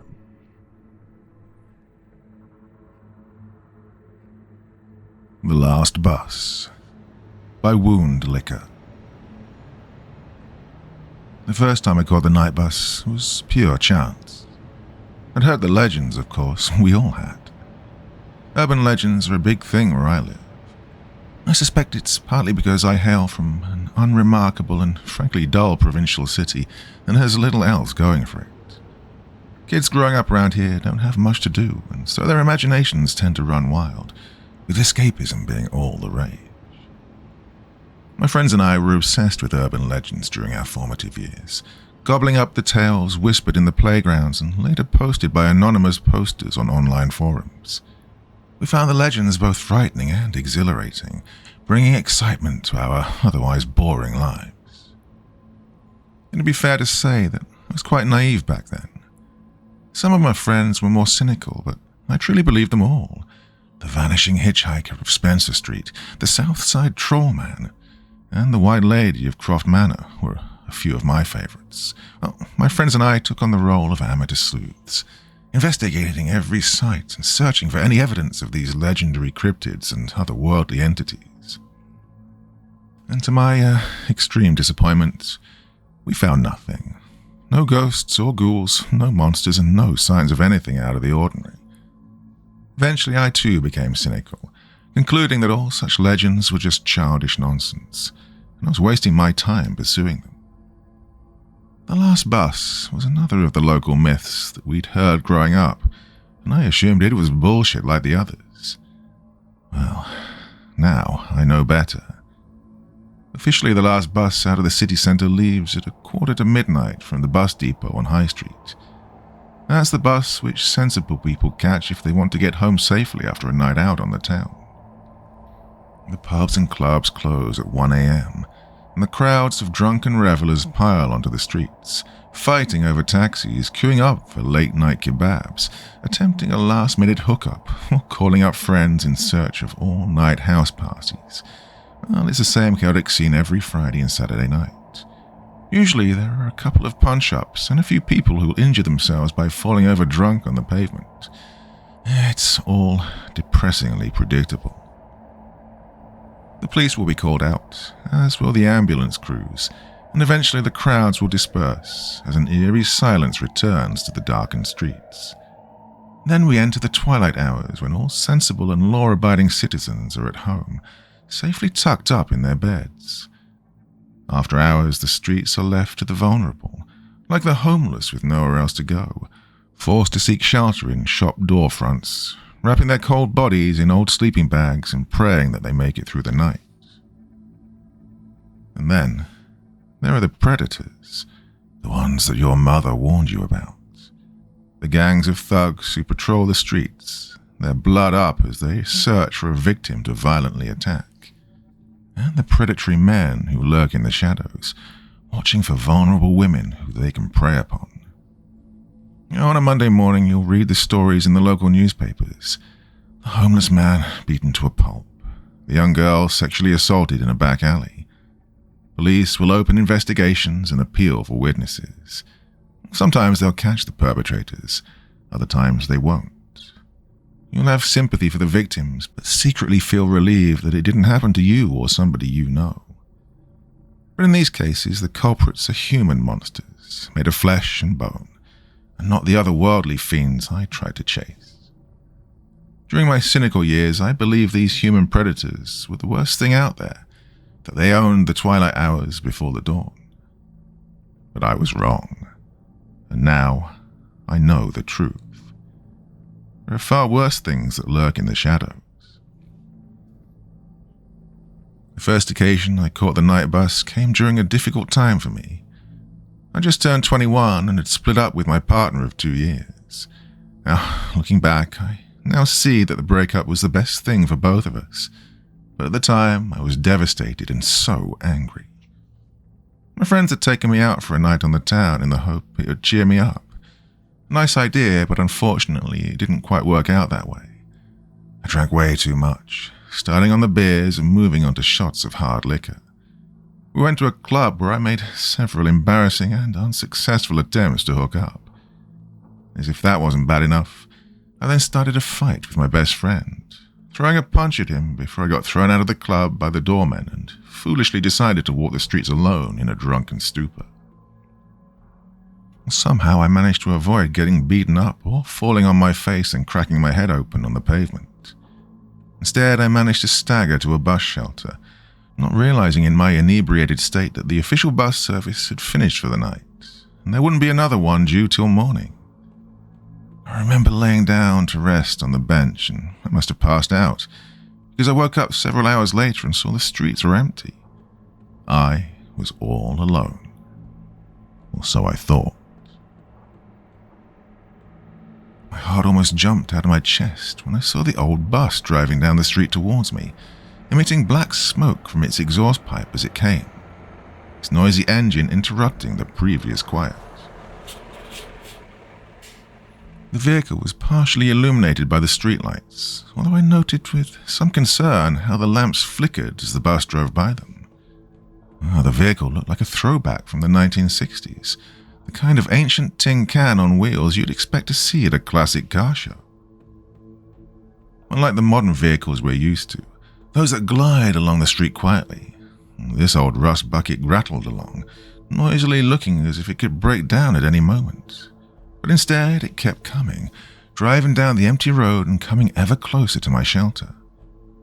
I noted how there were no emblems or motifs painted on the side of the bus, and no destination name was shown above its front windscreen. The vehicle's exterior was painted all in black, and even the windows were tinted, meaning I couldn't see who or what was inside.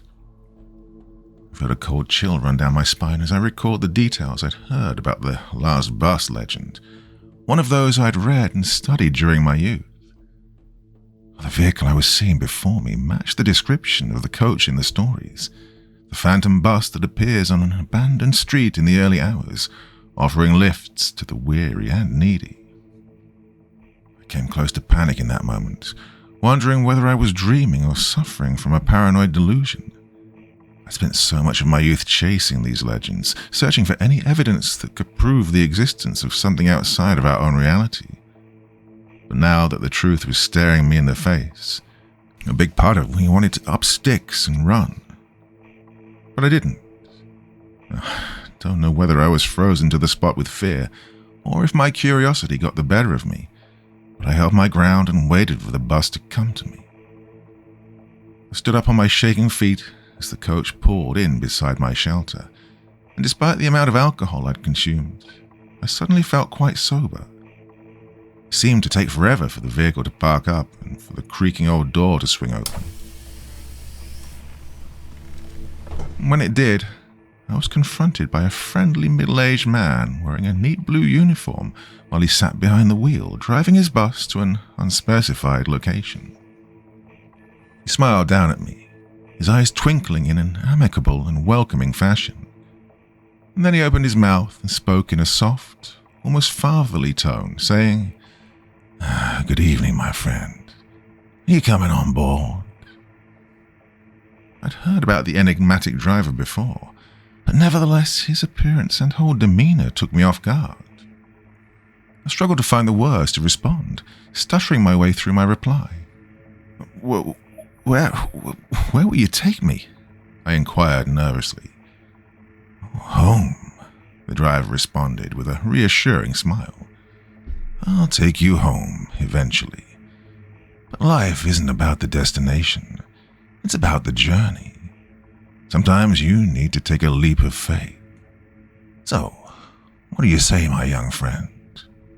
Will you ride with us?" I'll admit to being scared in that moment, terrified in fact. Somehow I realized how important this was, how the decision I made right then could shape the rest of my life. I didn't know what exactly would await me if I got on board, but I had a good idea, and it was terrifying. But if I walked away, I would never discover the truth. And so, I took a deep breath, plucked up my courage, and stepped onto the bus, seeing the driver smile as the door finally shut behind me. When I saw the bus driver up close, I sensed something sinister about him and instantly started regretting my decision. But by then, it was too late.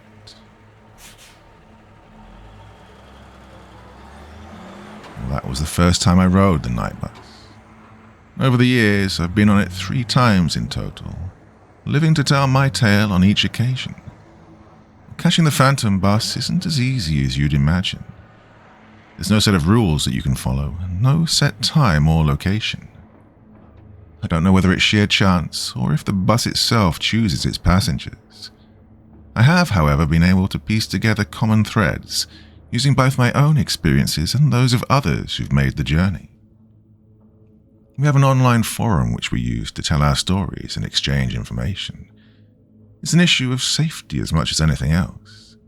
Yeah, the night bus can be lethal if you don't keep your wits about you. Now, having accumulated this knowledge over the last number of years, I'll now share it with you here. Part 2. Once you step on board the bus, you'll see the rows of hardback seats stretching back to the rear of the vehicle's interior. And there's nothing unusual about this, at least not at first glance. You'll see other passengers too, but you mustn't engage with them at this point. Oh, and don't look them in the eye. Now, take a seat on an empty bench somewhere towards the front of the bus. Doesn't really matter where exactly. They'll come to you in their own time. And the journey itself can last for hours, or at least that's what it will seem like when you're on board. Oh, you can see out of the windows from inside and look upon the scenery, such as it is. Initially, you'll see familiar sights, city centre streets, buildings, and businesses that you'll recognize. Nevertheless, you'll soon realize that something isn't quite right with the scene. The streets will be totally abandoned, with no traffic or pedestrians anywhere to be seen. There won't be any businesses open or lights emanating from anywhere along the road. But the further you drive out from the city centre, the more bizarre the sights you'll encounter. Soon the tidy streets and well-maintained buildings will give way to urban decay, crumbling structures and ruins like those of a lost city forgotten by time. Eventually the bus will leave the city behind and enter what appears to be a dense forest. The narrow road you'll follow will be shrouded in darkness, with the only illumination coming from the vehicle's bright headlights. If you glance into the woods on either side of the road, you'll occasionally catch a glimpse of shadows moving behind the tree line. Strange figures and unidentified animals with glowing red eyes glaring through the darkness. You'll see these unnerving creatures for only the briefest of seconds as the bus drives through, and then they'll be gone. Now, at first you'll think it's just your fertile imagination playing tricks on you, but deep down you'll know that there is something evil lurking in those woods. By this point in the journey, it should become clear that you're no longer in the realm of the living. I don't know where the bus takes you, but I do know it's not wise to stare out the windows for too long. What lurks out there can drive you mad. And besides, your focus should be on those inside the bus, as they pose the more immediate threat. My fellow online sleuths and I think of the passengers as lost souls. It seems certain that they are no longer part of the world of the living. There's something lacking in them, an important piece that's missing. Once you talk to them, they will engage with you, whether you want them to or not. You'll see the sadness in their empty, dead eyes.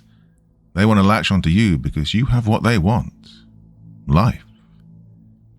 And that's why it's so important that you follow the rules. Don't let them get inside your head, whatever you do. There are 6 entities you're likely to encounter once you set foot upon the bus, all of whom have their own unique traits and tricks which they'll attempt to use against you. Based on the shared experiences of our forum members, I've pieced together a description of what each one of these otherworldly entities is like. Firstly, there's the driver, whose physical description I've already covered. The driver's first job is to get you on board. That's why he'll appear to be so friendly and welcoming, enticing you to take a ride on his bus. However, once the door shuts behind you and the bus starts moving, you'll see the driver's smile falter ever so slightly as he breaks eye contact and focuses on the road. Despite this, the driver is a benign figure who plays a small but important role in the events which follow. His job from this point onwards is simply to drive, and he does keep his promise to you. He will bring you home eventually, assuming you don't fall foul of any of the spirits during the drive. Like I said, the journey will seem to last for hours, but when he drops you off on your home street, back in our realm, no time will have passed whatsoever. He lets you off, smiling once again and saying, "Have a nice evening. Hope to see you again soon." And you'll be left standing on the pavement outside of your home, bewildered and still in a state of shocked disbelief as you watch the phantom bus drive down the road before it inexplicably vanishes at the end of your street. After the driver, the first passenger you're likely to notice is the party girl. This is an attractive young woman who appears to be in her early to mid-20s. Her physical appearance will change on each occasion. Sometimes her hair will be brunette and other times blonde. Likewise, her skin complexion can either be pale or dark, depending upon the beholder. What's consistent is how she's made up and dressed, donning a cocktail dress and high heels, and carrying a designer handbag. Her fragrance is sweet and enticing, but you may also smell a hint of alcohol on her breath. You'll note how her mascara has run, indicating that she's been crying. Nevertheless, there's something in her deep and expressive eyes which will draw you in, an inner beauty and vulnerability that plays on your emotions. It's worth noting that you'll be attracted to the young woman in spite of your gender or usual sexual preferences. You'll be unable to take your eyes off her and will feel compelled to take a seat close to her. The party girl will engage with you during the early stages of the journey, distracting you from the bizarre sights outside of the bus's windows. At first, she'll be flirtatious and fun, asking you about yourself and talking about her night out. But soon the conversation will take on a darker tone, as the girl tells you about a tragic event from her past. Childhood abuse, a violent ex-partner, or the death of a loved one. The story will vary each time, but will always be one of sadness and suffering. Your heart will go out to her, even if you're not usually an empathetic person. Once she's told you her woeful tale, the young woman will ask you to go home with her, to give her some comfort. You'll be tempted, but under no circumstances should you agree to go with her. It's critical that you remember what she is and what she really wants from you. Well, my advice is to politely decline her offer without causing her undue suffering. The party girl may be a lost soul, but by all accounts, she still feels human emotions. She won't be angry when you reject her, but instead will sob softly into her hands. You'll feel guilty, but you must move on and switch seats, leaving the poor girl to her misery. The next passenger you'll encounter sits a couple of rows behind the party girl. We'll call her the OAP or the pensioner. She's an elderly woman, probably in her 80s, her white hair in curls, wearing a shawl and a heavy winter coat, and with a shopping cart on wheels parked underneath her seat. Her face is wrinkled, and the perfume she wears is quite overbearing, but the OAP has kind eyes and a sweet motherly smile. She'll remind you of an elderly relative, like a grandmother or great aunt, and you'll feel an affection towards her. A woman of her age and appearance is the last person you'd expect to find riding a night bus during the early hours of the morning, and yet here she is, another lost soul trapped on a journey that never ends. The OAP will speak with you in a kindly, wholesome fashion, asking about your life and your family, while also entertaining you with anecdotes from her long and interesting life. You'll feel at ease talking with her, but you mustn't forget what she really is. The conversation will end with the woman asking you to accompany her home to help with her shopping, or something like that. She'll offer to prepare you something to eat, your favorite meal or snack, whatever that may be, and she'll offer to put you up for the night. Now again, you'll be tempted, but you must say no. On this occasion, it doesn't actually matter how politely you refuse her offer. Whatever you say or do, she'll react with absolute fury, screaming every obscenity under the sun as her face screws up with anger. The last thing you'd expect from a seemingly sweet old lady, but this is what will happen. As soon as she launches into her hateful tirade, you should leave your seat and move further down the bus. You would be wise not to engage with her again for the rest of your journey. The next passenger you'll meet is a scruffy middle-aged man known as the drunkard. He sits close to the back of the bus and is perhaps the type you'd expect to find on a late-night service. I wouldn't recommend sitting too close to the drunkard, if only because he smells pretty bad, his breath stinking of alcohol and cigarettes. You'll note how his old clothes are soiled and torn, and his unkempt beard will be badly matted. You probably won't wish to engage with him, but the drunkard will begin a conversation with you regardless, and against your better judgment, you'll get drawn in. The drunkard will turn out to be surprisingly intelligent and insightful, seeking to educate you on such matters as religion, philosophy, and scientific theory. He'll tell you a story in the form of a parable or fable, one with a dark twist to it. When I first met the drunk, he recounted to me the tale of the frog and the scorpion, one that demonstrates the cruel and destructive nature of life. Next, he'll remove a silver hip flask from his inside jacket pocket and offer you a drink. Regardless of your alcoholic preferences, you'll be tempted to take a sip. The drink will smell so sweet and inviting, but of course you must refuse him. After you turn down the drink, the drunkard will shoot you an angry look before shaking his head and saying, "You're a damn fool. Stupid little child. You have no idea what you're dealing with." Now this is your cue to move on. Now you'll notice how the first three passengers are trying to draw you in, using whatever charms or supernatural powers they have at their disposal. Their ultimate goal is to trick you into leaving the bus. Needless to say, you must not do this. Not if you want to make it home.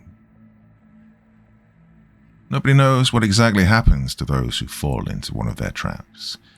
We do know that several members of our forum have vanished without a trace over the years, and my city has a long history of unexplained disappearances. The fourth passenger is different from the rest, though.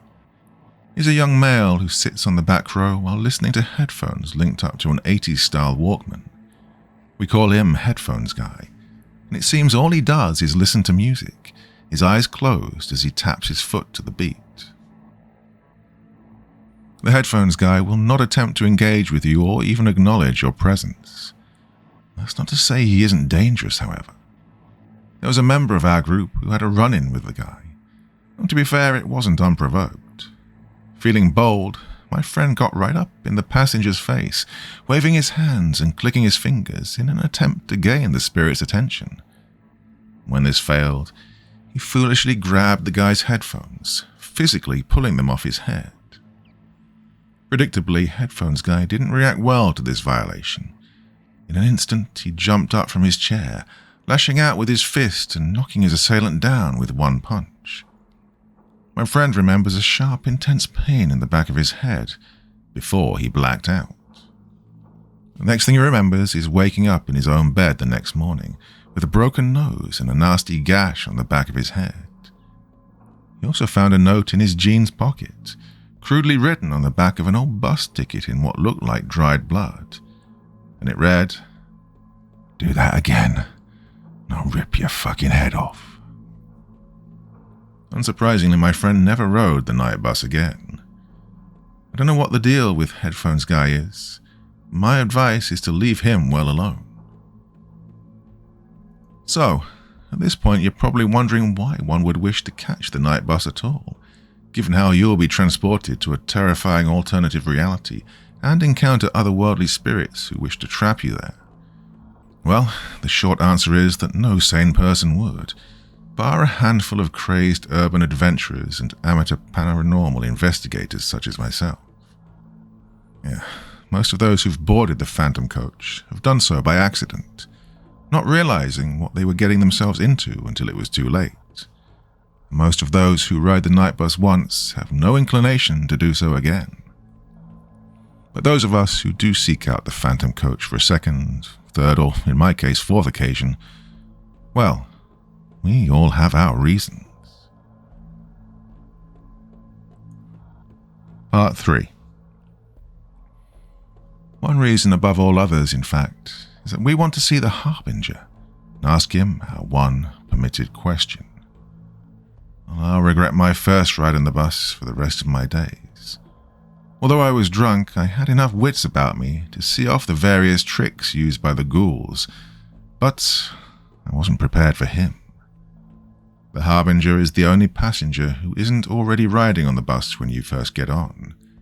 He comes later, after you've negotiated your way through the ghostly entities and you think the worst is behind you.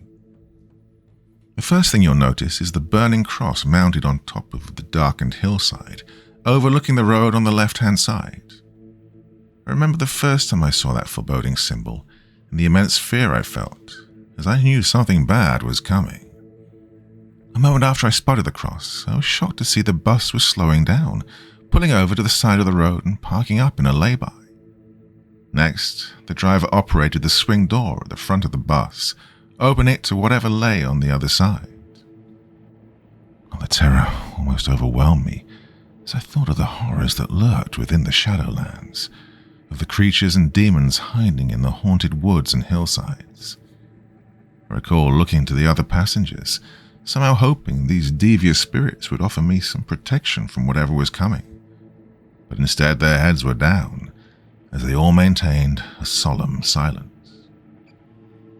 Realizing I was on my own, I glanced out of the window to witness a sight which chilled me to my very bones. There was a small, covered shelter by the roadside, almost covered by overgrown vegetation and only just visible in the dim light. And within this seemingly abandoned bus shelter stood a tall, hooded figure, a sinister individual with his face covered and his considerable frame hidden underneath a long and dark robe. The mystery man remained still and silent, although I soon spotted the animal by his side. A large black dog that snarled aggressively through a snout filled with razor-sharp teeth, as it glared at me with hungry and predatory eyes, only a thin glass pane separating me from him.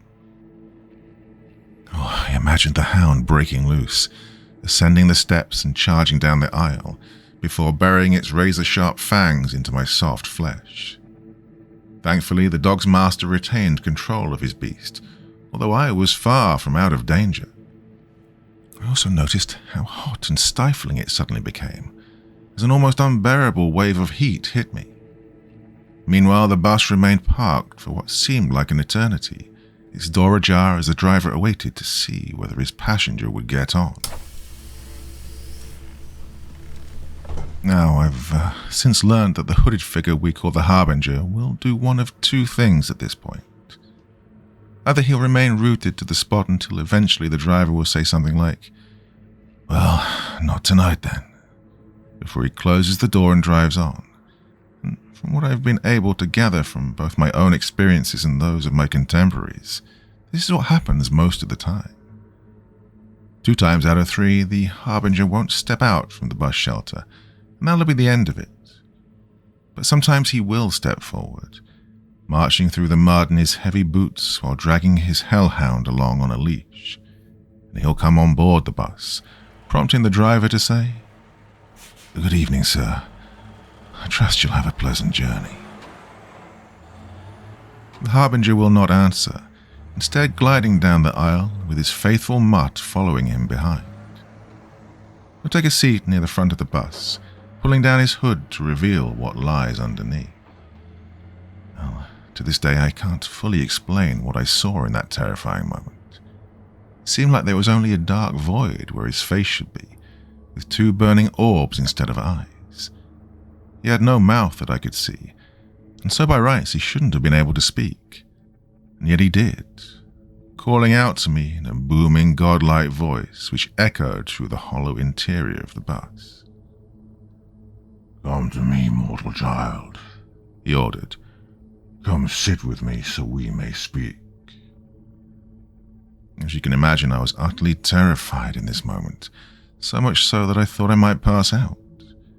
But, for reasons I can't explain, I obeyed the Harbinger's orders, feeling like I physically could not resist him, and as if my legs were no longer under my control.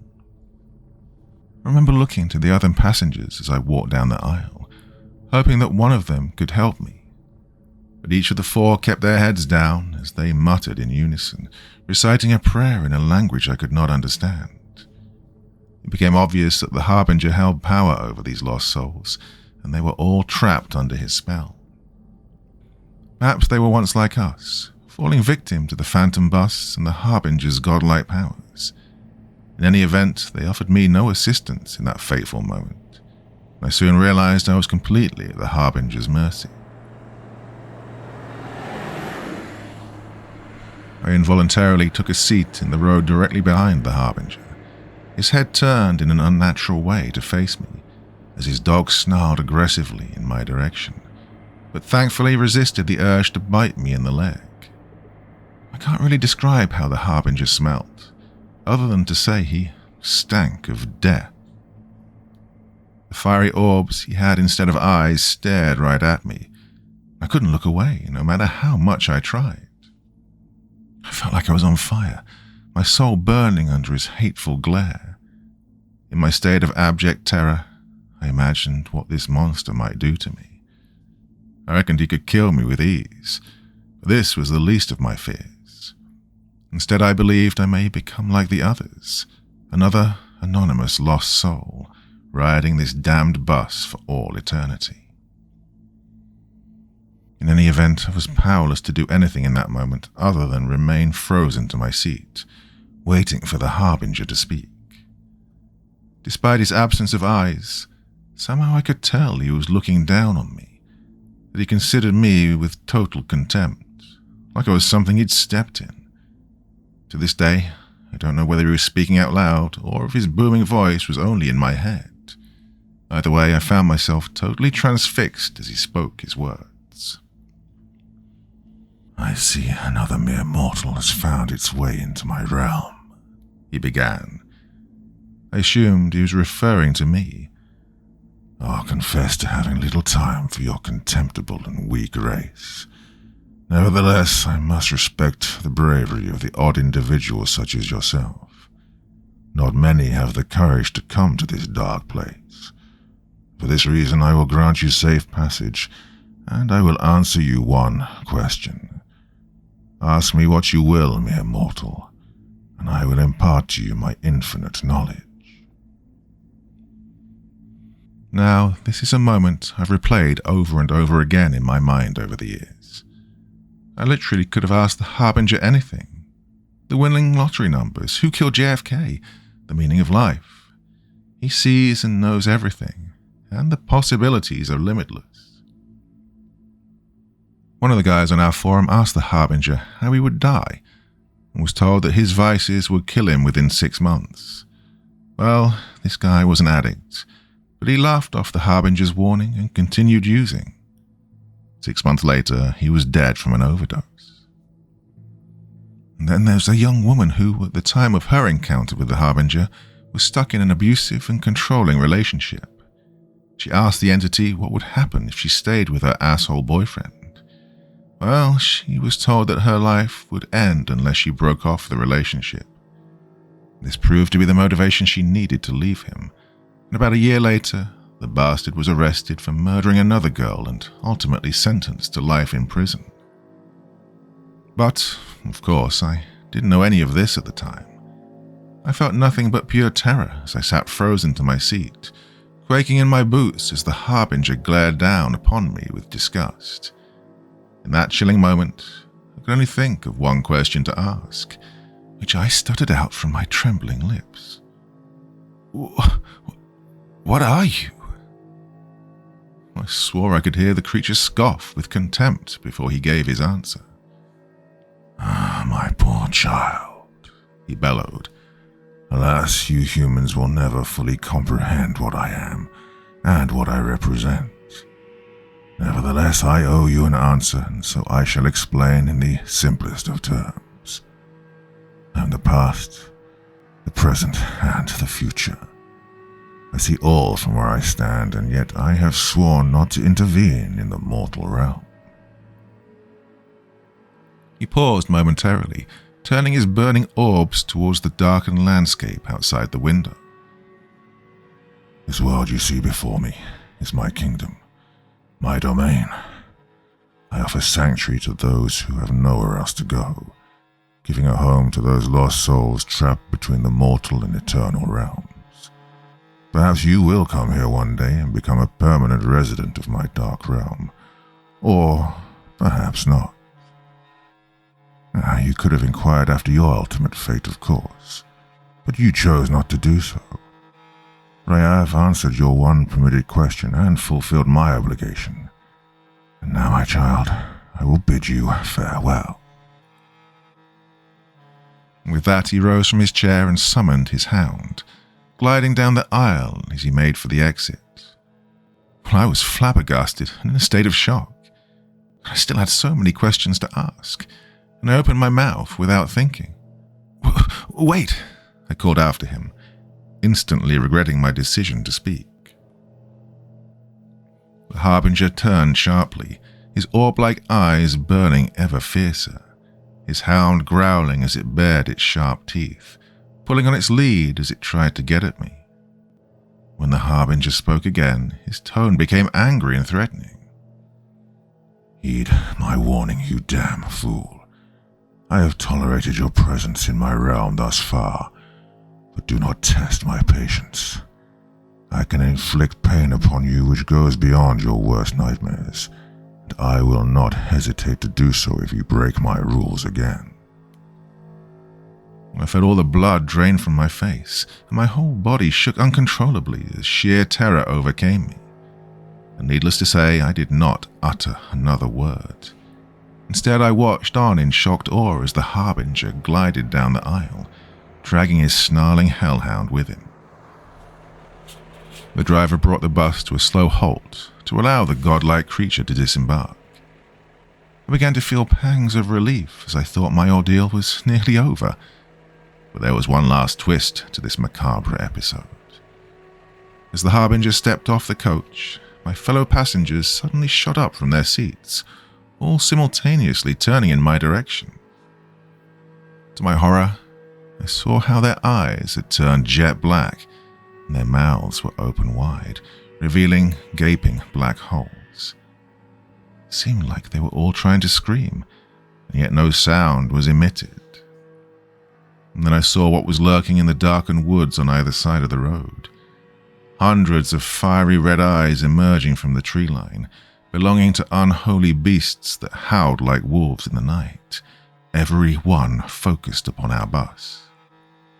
I screamed out in terror, fearing that the harbinger had changed his mind and was summoning his hellish minions to tear me to pieces. The howling rapidly increased in volume, becoming so loud that I was near deafened. What happened next remains something of a blur in my memory. I recall the horrific din and the pressure built up inside of my head until I thought my skull would explode. Suddenly, there was a blinding flash of light, forcing me to hide my eyes underneath my hands. A moment later, I opened my eyes again, only to discover that the beasts had vanished, as had my ghoulish fellow passengers. I was on my own inside the bus. Just me and the driver, as we continued down that lonely stretch of road. I have very little recollection of the rest of that journey. I don't think it was much longer before we left the dark realm and returned to the city streets I knew and recognized. When we arrived on my home street, I couldn't believe it, thinking this was another trick. I sat still in my seat for some time until eventually I needed to be prompted by the driver, who called out to me saying, "You'll stop, my friend. Come on now, please. I can't wait here all night." With some trepidation, I walked down the aisle and stepped off the bus, feeling the cool, fresh air against my skin as I returned to the realm of the living. I recall the driver wishing me good night and saying he'd see me again before he drove away. And so, that's my story. But it's not quite the end of it. You may well ask why I didn't abandon my obsession with the phantom bus after my terrifying encounter. Well, for a long time I did, but in the end my curiosity got the better of me. I don't like the uncertainty of life, of not knowing what lays before me. I used to think that's just the way it is, but now I know better. The Harbinger is out there, and he can provide the answers I need. I won't waste my opportunity a second time. Oh, for years I've chased the bus, and I've caught it a further 2 times. On both occasions I boarded and avoided the traps set by the ghoulish passengers. And both times I waited for the Harbinger to board, but he would not move from his shelter, and so my hopes were frustrated. It's been extremely disheartening, but I will not give up.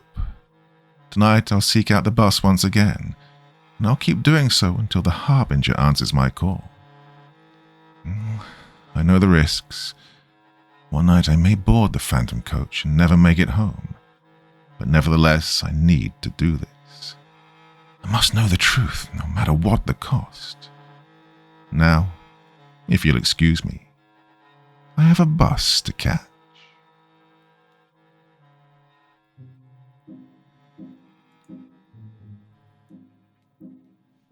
So, my dear friends, to be honest, that was just a bit of housekeeping going on there today. A couple of those, well, you might have heard a few of them before. A couple of them had bogus copyright strikes against them again because I used my own music that I composed in my videos. I got hit with a copyright strike, or 2, or 3. It's very, very annoying. It really is. I mean, I wouldn't mind if I'd just gone and taken stuff, but I haven't. You know, I put the time and effort in years ago to record all the, pretty much all the background pieces that I do. So yeah, this sucks. Anyway, that's the reason for this compilation tonight. Hope it wasn't too painful and you enjoyed those stories. Liminal spaces, bus stops really are a bit creepy. So yeah. Anyway, back again very soon, my dear friends. Till the next time, very, very sweet dreams and bye-bye.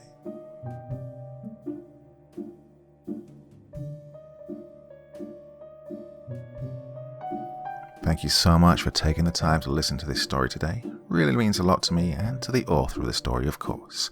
Well, if you want to know more about me, I'm pretty much everywhere on social media. You can find me on Facebook, Twitter, Instagram.